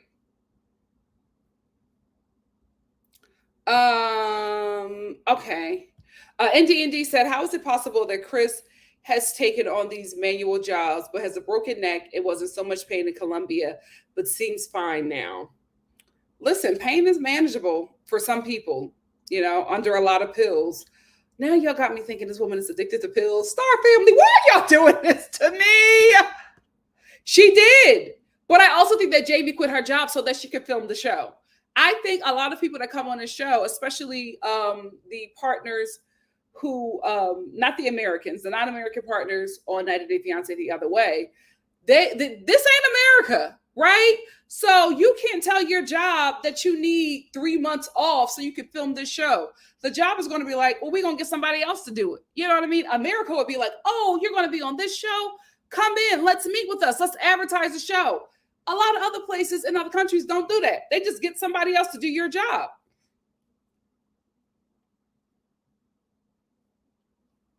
Marvina said, I am sure Chris had a 90-day worth of meds and had to. Oh, y'all. Oh my, do y'all think she's on pills? I can't. Let's get into Love After Lockup. Let's get into. Oh, wait. Hold on. Oh, no, that's tomorrow. Because I was like, am I missing a show? Yes, that's, you know what I'll do? I'll talk about Brother Husband tomorrow with 90 Day in Paradise. Because I did not know that show was up already. I thought it was next week. YouTube Studio. Yeah, I'll talk about that tomorrow then. I had no idea. Let's get into Love After Lockup. Let's close out with that. I am ready to love. Please let me hear you. We're going to end with them. No, we'll end with Amber and Puppy. My God, today. That couple is intense.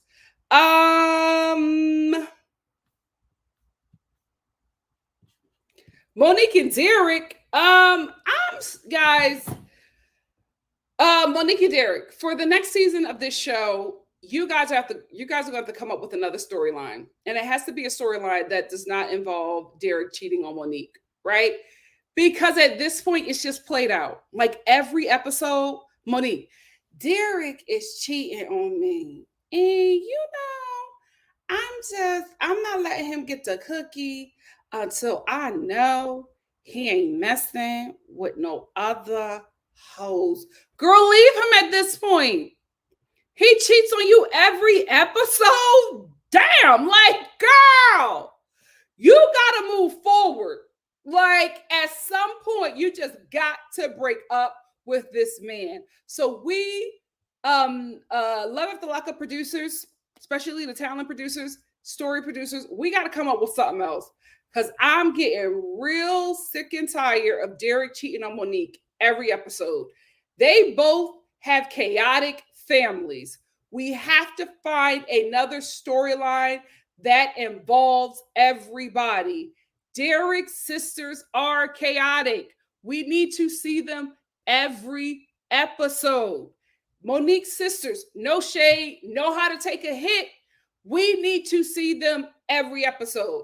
I will not be attacked with these sex scenes anymore and with Monique talking about Derek cheating on her. We got to move on. We got to move on. Because here you have this couple that has completely psychotic and toxic families, no shade, great for reality TV. And you decide to give us a scene where Derek is literally smacking Monique with a handful of whipped cream and telling her to suck his fingers while she's in the confessional talking about him cheating on her. If you don't move on from this, I was like, what the hell is this? When he smacked her with that whipped cream, I'm like, okay, I'm tuning out, guys. I'm tuning out. I'm uncomfortable. We got to bring back everybody's sister. We have to bring them back. I'm over it. Let's move on to something else. And we also have to move on from the fish islands that y'all have in Monique's car, because y'all dead wrong. I gotta be honest. Y'all are dead wrong for that camera lens that makes Monique look bigger than she actually is and Derek look smaller than she actually is, because that fish eye lens is making Monique look like a Thanksgiving Day float, let's be real, and Derek look like a toddler. And y'all doing that on purpose. Y'all are making fun of their size. And at this, y'all got to be called out, because this is wrong. This is wrong. Every time we see them in the car, I'm like, absolutely not. Absolutely not. I know what lens you guys are using, and that's not right. That is not right. We got to move on from that as well. Do better. This is a messy show, but you guys can do better.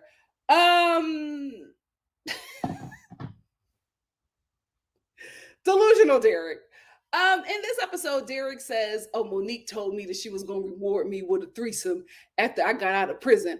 I'm just trying to, make sure she owns up to it, because she told me she was going to do it. And then Monique is like, well, what if I want another man, Derek? And Derek is like, I need another woman in this threesome.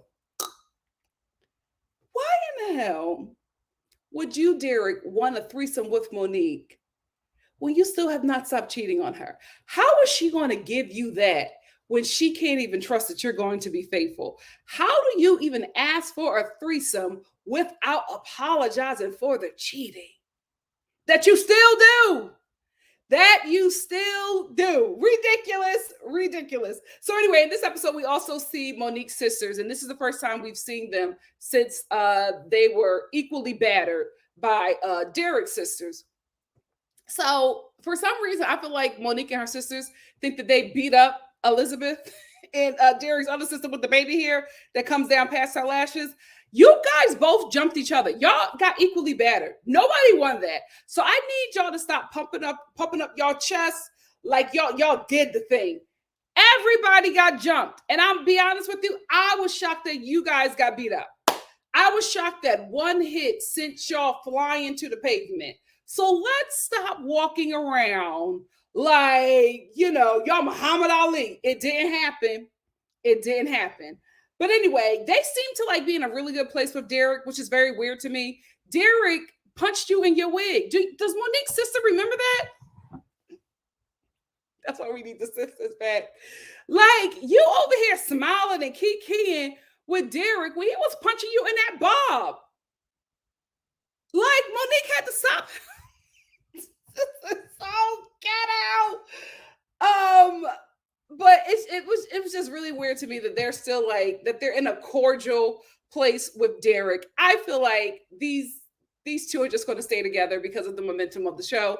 I think when the momentum dies down, I see them not, being together. But because the show is just such a hit with them on it, I think they're going to be together for a while. That's why I'm just like, we just have to get a better storyline because this one is not working. Let's move on to Lindsay and Blaine. The reason why I want to talk about them is because I want to move on and away from Lindsay and Blaine. There's no storyline here. There's no storyline. Like, what are we going to talk about? Oh, the only thing we saw in this episode was Blaine trying to run away. Blaine tried to run away from Lindsay, but he realized he couldn't leave because he was on house arrest. So he packed his bags, stormed out into the woods, and then turned back around and came in and was like, take this mic off of me. I'm like, why are you mad at the show? You're on house arrest. You can't run away. You had to stay in the area. So you're going to get mad at the show because you came back looking silly.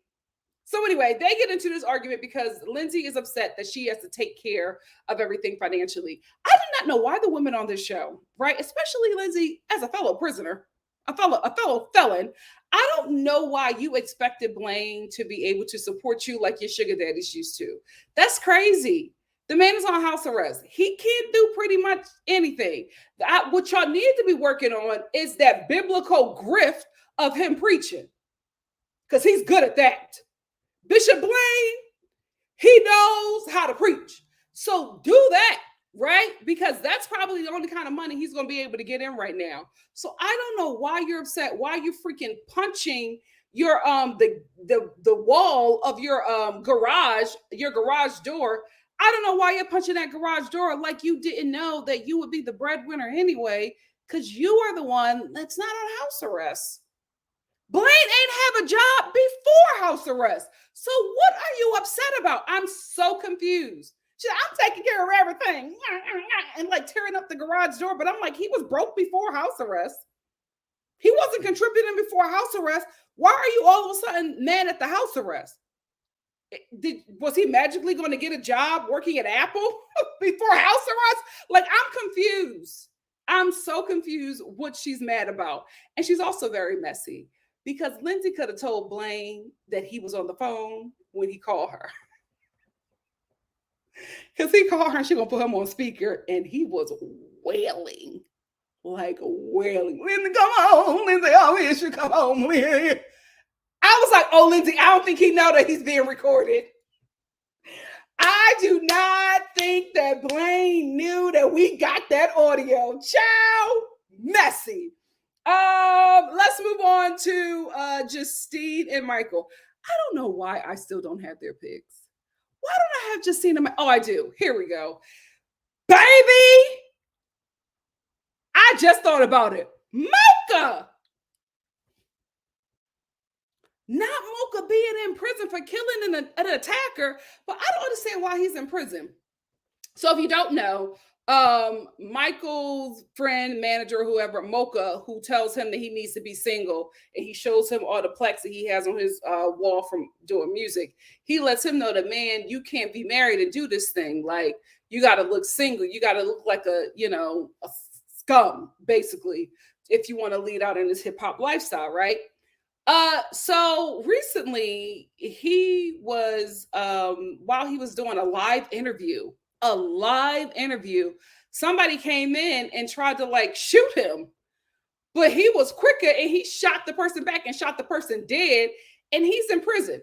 Now, the only thing I can think of is the only reason why Mocha is in prison is probably because he's a felon and he wasn't supposed to own the handgun. That's the only thing, but I feel like that was self-defense. That was self-defense. Child, but I don't know what the laws are in Vegas. Free Mocha. Anyway, let's talk about Justine and Michael.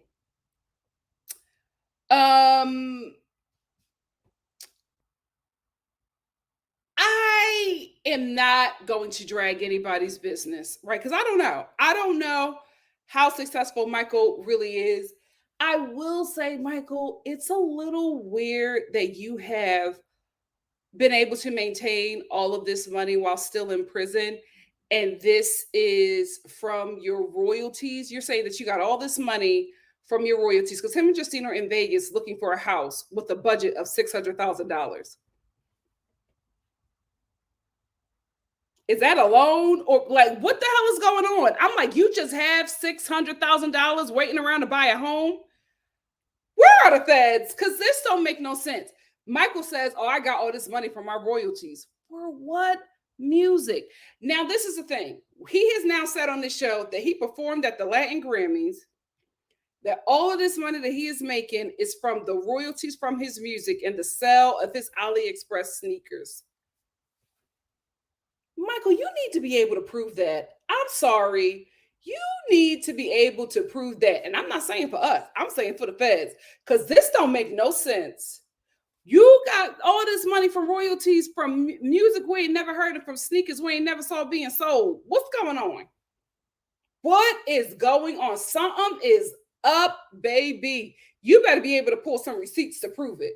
Because I'm like, royalties from what music? What royalties? You so lucky you ain't in Atlanta. You better stay in Vegas.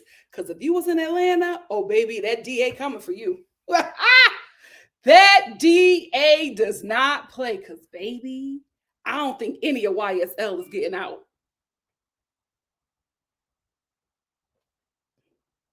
She not playing with them. But anyway, he says that that's where he got all this money from. So that's the budget that he had fresh out of prison. This is his budget for a home in Vegas. And I'm just like, if this is your budget, you're not looking for a home. It's Vegas. You're looking for a mansion. And you got this right out of prison. And this is from your rap music and your sneaker sale. Okay. Who the hell is buying them AliExpress pastry sneakers? Who? I know Puerto Rican support because we wouldn't have Jennifer Lopez had it not been for their support. But this right here is a lot. This right here is an astronomical amount of support from somebody who nobody knows. I don't see this happening. Something is up. I am not buying it, but you know what? Good luck. Good luck. Let's move on to Deadbeat and The Undertaker. Sean and Sarah. So in this episode, Sean meets Sarah's ex-boyfriend and baby daddy.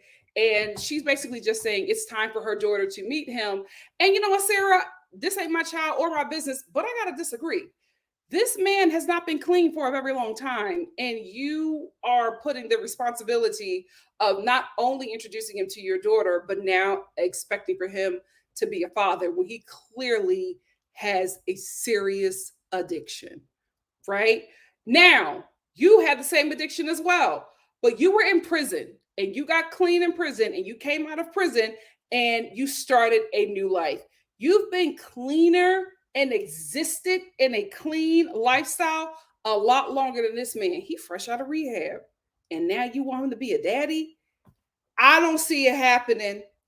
I don't see it happening. And he talks like an addict, right? Because he's just like, oh, I'm going to be the best father ever. And I'm like, yeah, you want to be, but it's new. You don't know what it's like you're around this little girl when she's with her mom. You're not around her by yourself. You're not providing for her by yourself. Like it's a lot different when you got to provide a place for her to come stay and visit you. Unless you plan on visiting her at Hot Topic for like 30 minutes while Sarah drops her off. If that's what you can do, then okay. But I just don't think that he really knows what the responsibility of being a father is, and that he's anticipating it properly because he's never been a father to this little girl. And Sarah's introducing him and wanting him to be a part. I think that's great. But I think they need to do it extremely, take their time. Like this needs to happen very slowly. So Sean decides to come with Sarah to meet this man before he meets with Sarah and this man's daughter. And Sean is there out of respect. Listen, I don't have a lot of nice things to say about Deadbeat, but I'm agreeing with him in this aspect. He should have came because, first of all, his wife should not have been meeting with her ex without him knowing. So he should have came. I think it was right for him to come and to meet the guy.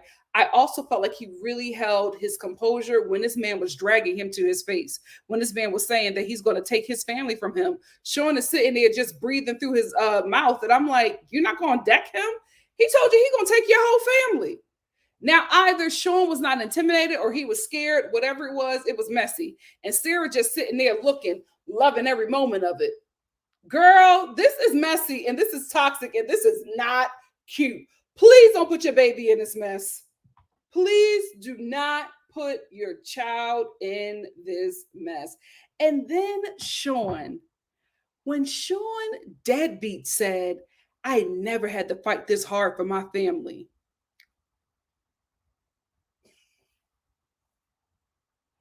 Like we don't know you abandoned that whole preschool that you had for some felon that punched you in the face when you wouldn't give her $30 in the car. I could not believe he had the balls to say that. Like we did not witness him abandon his first family. Speaking of let's get into Chance and Taylor. Let's get into Chance and Taylor. Taylor, I'm rooting for you. That's all I can say. I want the best for you. This is an unfortunate situation that you are with this man. I mean, it's just unfortunate. I feel like he embarrasses her every episode, and Taylor just takes it. I will say in this episode, she did seem to push back a lot, right? She was just like, I'm going out with my sister, and you are watching the kids. And Chance was like, I'm watching the kids. Why? And she's like, Chance, we're gonna go out and we're gonna have fun. No guests. And Chance is like, I can't have guests. I gotta watch the kids and I can't have somebody come over. Anyway, they're trying to make this storyline where Chance is cheating on Taylor. I will say, no shade. I think that there's something going on with Chance. I ain't even gonna hold you. I think the lights are on, but ain't nobody been home for years, right? However, I don't think he's that dense that he would cheat on Taylor on camera, because it was very obvious that there was a whole film crew around him while he was cheating with this lady who was mic'd up. I didn't buy it. It seemed very fake to me, and I'm happy, at least for Taylor, that this is a fake storyline, because the stuff that we have seen her go through is real, and I just want her and them kids to have a break. I want the youngest to be able to be a child. The way Taylor's youngest daughter protects her mother, it's so unfair. That baby and the oldest, they're robbed. They are robbed of being kids because they constantly have to look out and protect their mother. It's so unfair. And that baby boy, my God, today, the work he gonna have to do to be the husband and protector for his mother that his father never was. It's so unfortunate. And he's probably gonna have to be a provider too, as a damn kid. A shame! A shame! Get them off my TV. I'm done with them. I'm done with them. Brittany and Marcelino.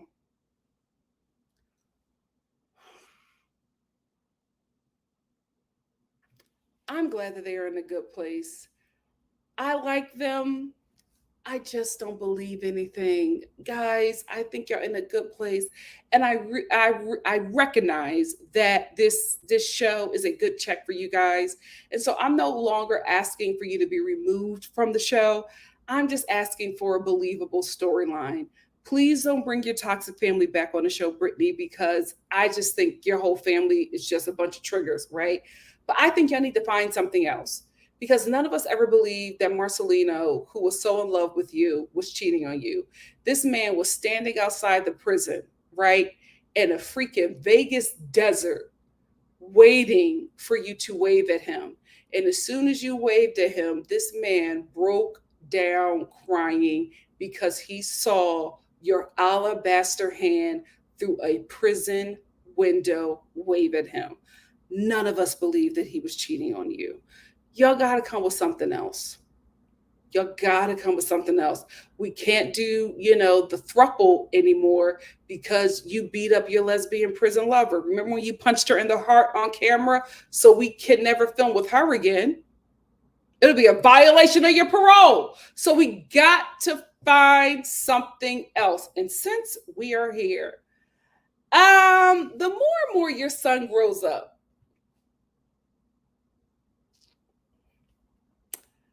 the more and more I think about his person of color father. Brittany, I got a storyline for you. Is that Tito's son? You know what? Let me stop.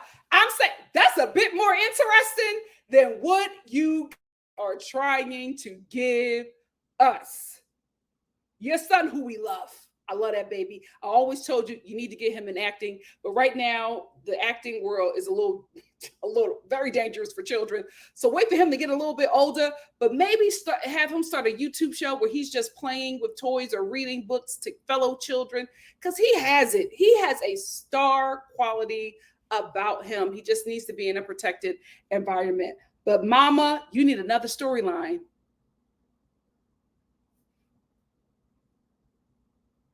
We can run with that for the whole season. Anyway, let's end with Amber and Puppy. Amber has to leave TC. Here is why. Here is why Amber needs to leave TC. She resents him. Amber resents him. I feel like, and I could be wrong, Amber, but the way you were acting, I feel like the termination of your pregnancy was TC's idea.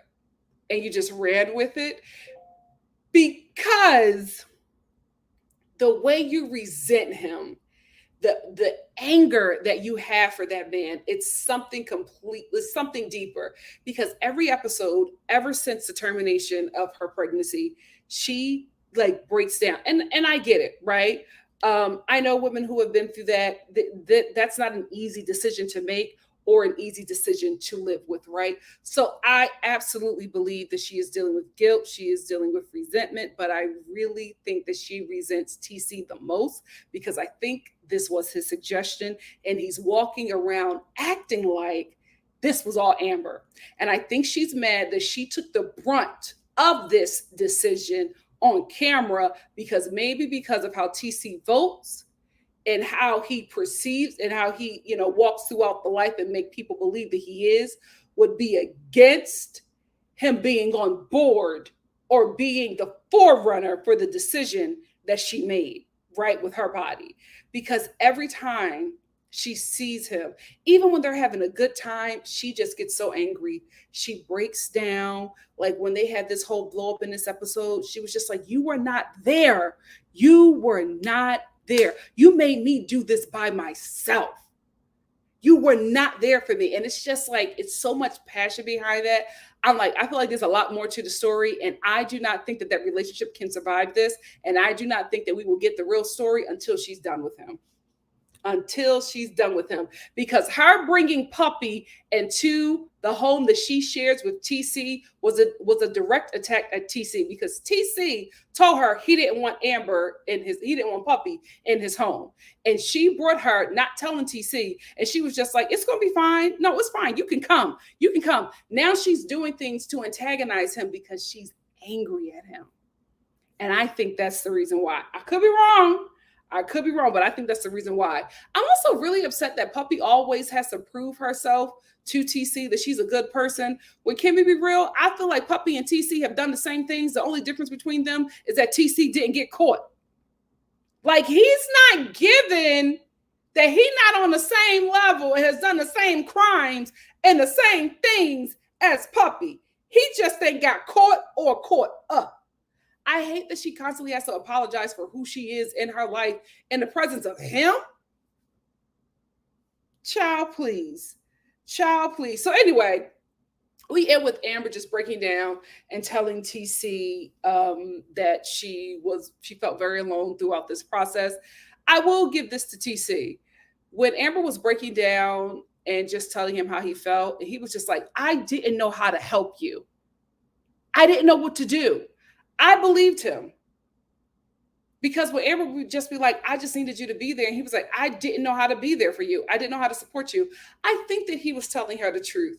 I think that these are two people who are dealing with a decision that they both made that they regret, but for whatever reason, they made it, right? And I think they're at this point where they're dealing with who to blame instead of being able to come to terms with the decision that they made and move forward from it. I feel like guilt is just eating this relationship up, and I don't think that this relationship can survive after this. That's all I want to talk about. What do you guys think? Let's get into it.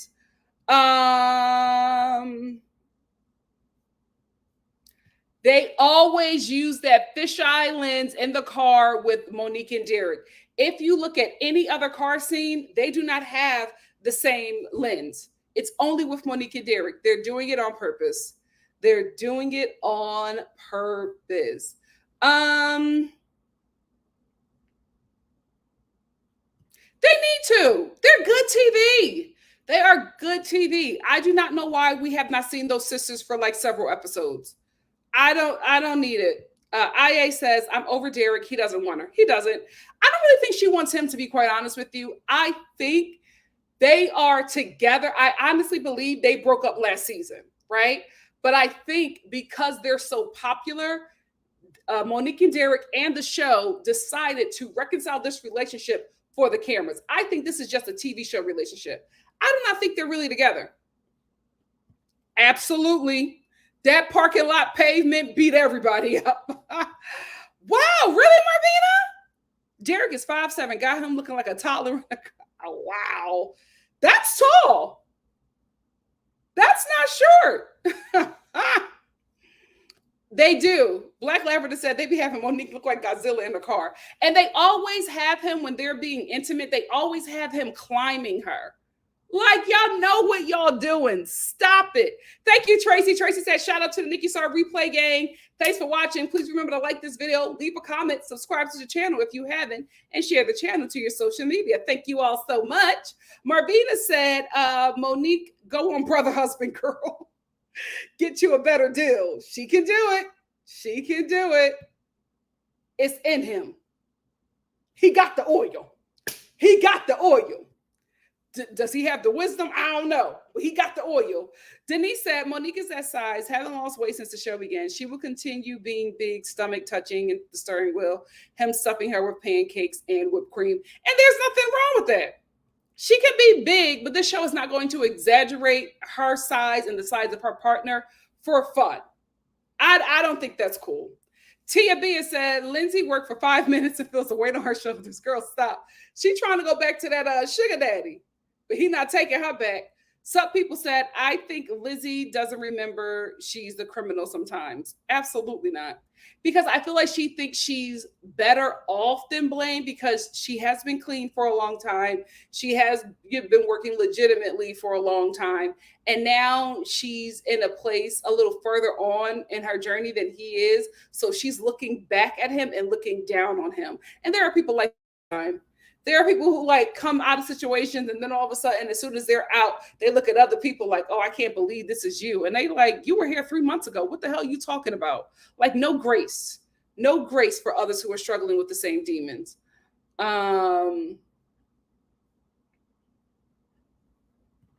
Absolutely. Absolutely. I'm telling you, they got a great grift on their hands. They got a great grift on their hands. Hey, Breezy with the Pro said, Lindsay loaded up all the empty suitcases. Please get rid of this fake couple. Yes. Why do I have to take care of everything? Girl, what? Then Blaine packed them suitcases and walked into the woods. Next thing you know, he was coming back. He was like, I can't go nowhere. I'm on house arrest. So why did you give that whole performance knowing good and well you couldn't leave the property? Ridiculous. Ridiculous. Black Lavender said, Lindsay doing all this complaining for having to be an adult and for having to pay bills. She don't even have to be a mom full time. Girl, when you really clock in to responsibilities that you have, you're going to start beating the pavement. That garage door not going to be enough for you. You're just going to start punching holes in walls when you really got to clock in to your responsibilities. Locked up. But I mean, it was self-defense. It was self-defense. Miss T said Mocha stood his ground, but not his ground to stand. He absolutely stood his ground, but I think I didn't look up anything. I'm just assuming. I think that he's in prison because he wasn't supposed to have a weapon on him. But I mean, if he didn't have that weapon, would he still be here? Black Lavender, yes. Broke then and broke now. So what are you mad about, Lindsay? What are you mad about? What are you mad about? Yes, All Day Finesse says apparently and allegedly, talking about Michael, he's big on Latin charts. But listen, we have Latino subscribers. Nobody has confirmed this. Nobody has confirmed this. Nobody watching the show has confirmed this. Only Michael. We're hearing that he performed at the Latin Grammys. He got royalties from his music, right? Which could be true. No proof. You mean to tell me this show has a cast member who performed at the Latin Grammys? We have no footage from the performance. We have no pictures. We don't have an Instagram video. Michael, his sneakers are selling out all these places that he can afford a $600,000 home. There's no proof that the show is showing us. We just got to take his word for it. A felon? Okay. The Dear Show podcast said, this episode made me realize Love at the Lockup has the worst people on TV. You know what? I feel like Vanderpump Rules beats Love at the Lockup for having the worst cast. Some people said, even if you're doing dirt, the wife needs to have a job to cover. And she was a nurse. She was a nurse. She could have faked and said she's being a travel nurse now and says that she making a certain amount of money. But nobody be thinking. Nobody be thinking. All Day Finesse said, Big Dougie got jumped in prison recently. Oh. Well, he's going to be there for a while, ain't he? He better get it together. Tia B said, Young Thug not getting out, being that he has oh my goodness. I was just like, Jonathan Majors and Young Thug, who in the hell picked your lawyers? Your enemy? My God, today. Miss T said, Michael sneaking money out of bank accounts but can't afford a $500,000 house. Why? He didn't even have to tell us the budget. He should have said, we're looking at rent just until we can get back on our feet. Like, I do not know why people come on these shows and play rich. Like, you're on Love at the Lockup. You can play broke. Even if you got some of that cocaine money stashed somewhere, you can play broke. What are y'all doing? What are y'all doing? Is it the neighborhood or is it the lifestyle that he lives? Right? Because a lot of high-profile people in LA live in very nice neighborhoods and get robbed because people know that there's money to get from them. Breezy with the Fro says $600,000 from Michael's income alone, and Justine talking about they can swing a home over $1 million. Not smart. I would have never said that. I would just be like, well, we're actually going into our first Section 8 meeting. Y'all don't got no wisdom. Y'all don't got no wisdom. Oh, I absolutely can see French Montana. I can see it.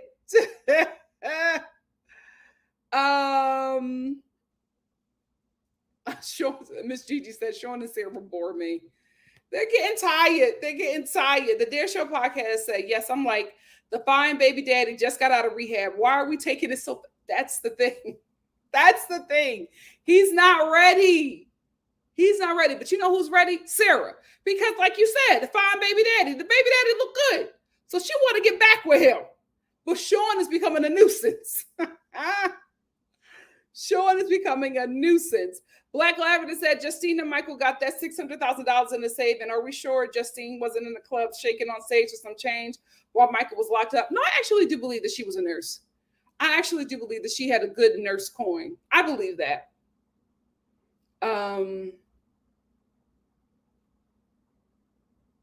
Marvina said, yeah, I don't like her bringing that little girl around that. It's too soon. It's too soon. Tia Bia said, Aileen Warnos, a.k.a. Sarah. Oh, that's Eileen Warnos. Oh, okay. a.k.a. Sarah. Love that these men were going back and forth. Oh, she was eating. It was so cute to her. So cute. Yeah, I mean, I feel so bad for her. It's because of the kids, y'all. It's because of the kids. I always warn Taylor because I just feel so sorry for her. I feel so sorry for her. Aye said I was screaming at my TV at the Nervo show at the Nervo show and acting like a family man. I never had to fight this hard for my family. Excuse me. Excuse me. The Dare Show podcast said when they replayed Chance calling Taylor an idiot while she was pregnant, I'm like, okay, maybe she is for staying with him. Maybe she is dumb for staying with him. Remember when she had just given birth? I don't even think they cut the umbilical cord from the baby. He was asking to hold the baby. I'm like, let the baby bond with its mother first. Like, what are you doing? Give me the baby. Give me the baby. She's just given birth and she's already screaming because she's frustrated with him. A mess. A mess. She's smart if she don't marry him because of his financials. I wouldn't either. She's smart, but she gave him a baby. So how smart? Like, girl. Tia B said Brittany and her family and made up storylines needs to go. They do. I mean, I know they want to keep the check, but they got to do something a little bit more interesting. That girl was like, Brittany, what's up? Brittany was like, don't say what's up to me. Bow. I was like, oh my God. Her heart, girl, she could die. Get out. I will say that's a much better storyline than what they're giving us. That's a much better storyline, but it seems like her kids are in a good place and she doesn't want to disturb them. I will say Brittany's a good mom. She's a good mom. She's just like, my kids are good where they're at. I'm not going to, bring them into this chaos. Smart. Miss GG88 said TC is very cold. Amber deserves better. She does. Hey, Jazzy. She's a good friend to her. She ran out and she was like, how can I help you? What do I need to do? We have never seen TC do anything like that. Like, Amber needs help. She's drinking because she's depressed. And that's her words. She said, I'm drinking like this because I'm depressed. Like, this woman is screaming out for help. And her man just acts oblivious to all of her pain. Miss GG88 also said Brittany and Marcelino need to take Blaine and what's her name with them when they leave. Boring. Yeah, we need new couples. And I think we got good couples on the last season of Love After Lockup. I don't know why we're still dealing with these older couples. Maybe it's because of people's availability. I don't know, but I feel like we can move on from them. Jay said TC always hates on Puppy because he knows if Amber was comfortable with herself, Puppy would take his place. Oh, period. Hey, Kiki. Indy said it's the way Taylor ignored those children, was more interested in her phone, and that good for nothing man wasn't a good look. I know one of Taylor's baby fathers is still with us. Why you let her keep them kids full time? Knowing that she's in that home with Chance. Not my kid. Jasmine said they think it's a bad idea for Amber to get the bar, but she has been her best self and stable while working. So I don't know. I'm on the fence if she should or should not. This is a thing. I agree with her parents. Her parents were just like, we would absolutely be all in, but you have a drinking problem right now. And we don't think that a bar is the best place for you, knowing that you're struggling. And I was like, that's smart. And I was also like, where the hell is our parents getting $300,000 from? Or was it 30,000? Whatever. It's a lot of money. And I'm like, where are y'all getting this money from? These people are in the Appalachian Mountains. Where the hell are they getting this money? Ciao. It's so much money on this show that is not being accounted for. OMG. Yes, she is, Indy. Indy said, and that older daughter is taking on too much with her siblings' care, looking after the baby, etc. And that's not right. She's a child and should be enjoying her childhood. That's the thing, Taylor. Our biggest concern is that your kids are not able to be kids because now they went from protecting you to raising your son. It's not fair. It's not fair. Fellas can't get Section 8? Damn. What else could they say? Damn. I was trying to help. Hey, Drewski. Thank you for being here. Thank you for being here, So Seth. Hey, Jasmine. Jasmine said, Taylor should get rid of Chance. Her house a mess, and she looks like she needs a break. Should have never put her sister out. It's so bad. Well, her sister was going through some things, too. Taylor and them kids just need to get away from everybody. Jay says, love how men like Sean love to claim babies that aren't theirs. But don't take care of their bio kids because they're not sleeping with their baby mom. That's exactly what it is. That's exactly what it is. She is. I think she's a really good mother because as soon as she got out of prison, she was trying to get her kids back. And I remember in that her episode, I think it was just Love After Lockup, where she was just like, my kids are in a good place and it would be wrong for me to take them out of that stable home that they're in when my relationship with Marcelino is so new right now and I don't know. Like the drugs in her family really messed her up, but what she was able to become in spite of that, really proud of her. Really proud of her. Indy said, is that Amber in TC's kitchen or is it a garage? And why is there always drinks on the table ready to go? I will say from house hunting in Atlanta, I've seen a lot of garages like that. That seems very normal. A lot of garages, the men turn them into like man caves. So that's TC's man cave / bar. So they spend a lot of time hanging out in there. So that's where they do a lot of filming. But I see a lot of that. Like a lot of garages in Atlanta are not used to like store a car or like, lawn equipment. It's a man cave. It's a man cave. $50,000. Where's her parents getting that money from? We saw their wedding. Y'all got to stop talking about money on these shows. I saw that. He's trying to stay within the Love After Lockup family. I get it. Tracy said, stop the buzz, Star fam. Please like and share and subscribe to the best live reviews on YouTube. Yes, Star family, please like this video. We're going to end with All Day Finesse.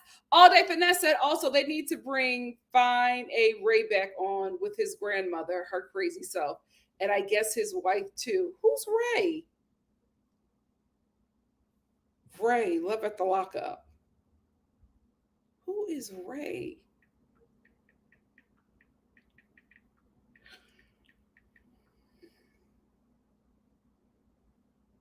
Okay. Listen, we all have different tastes. Right, okay. Ray.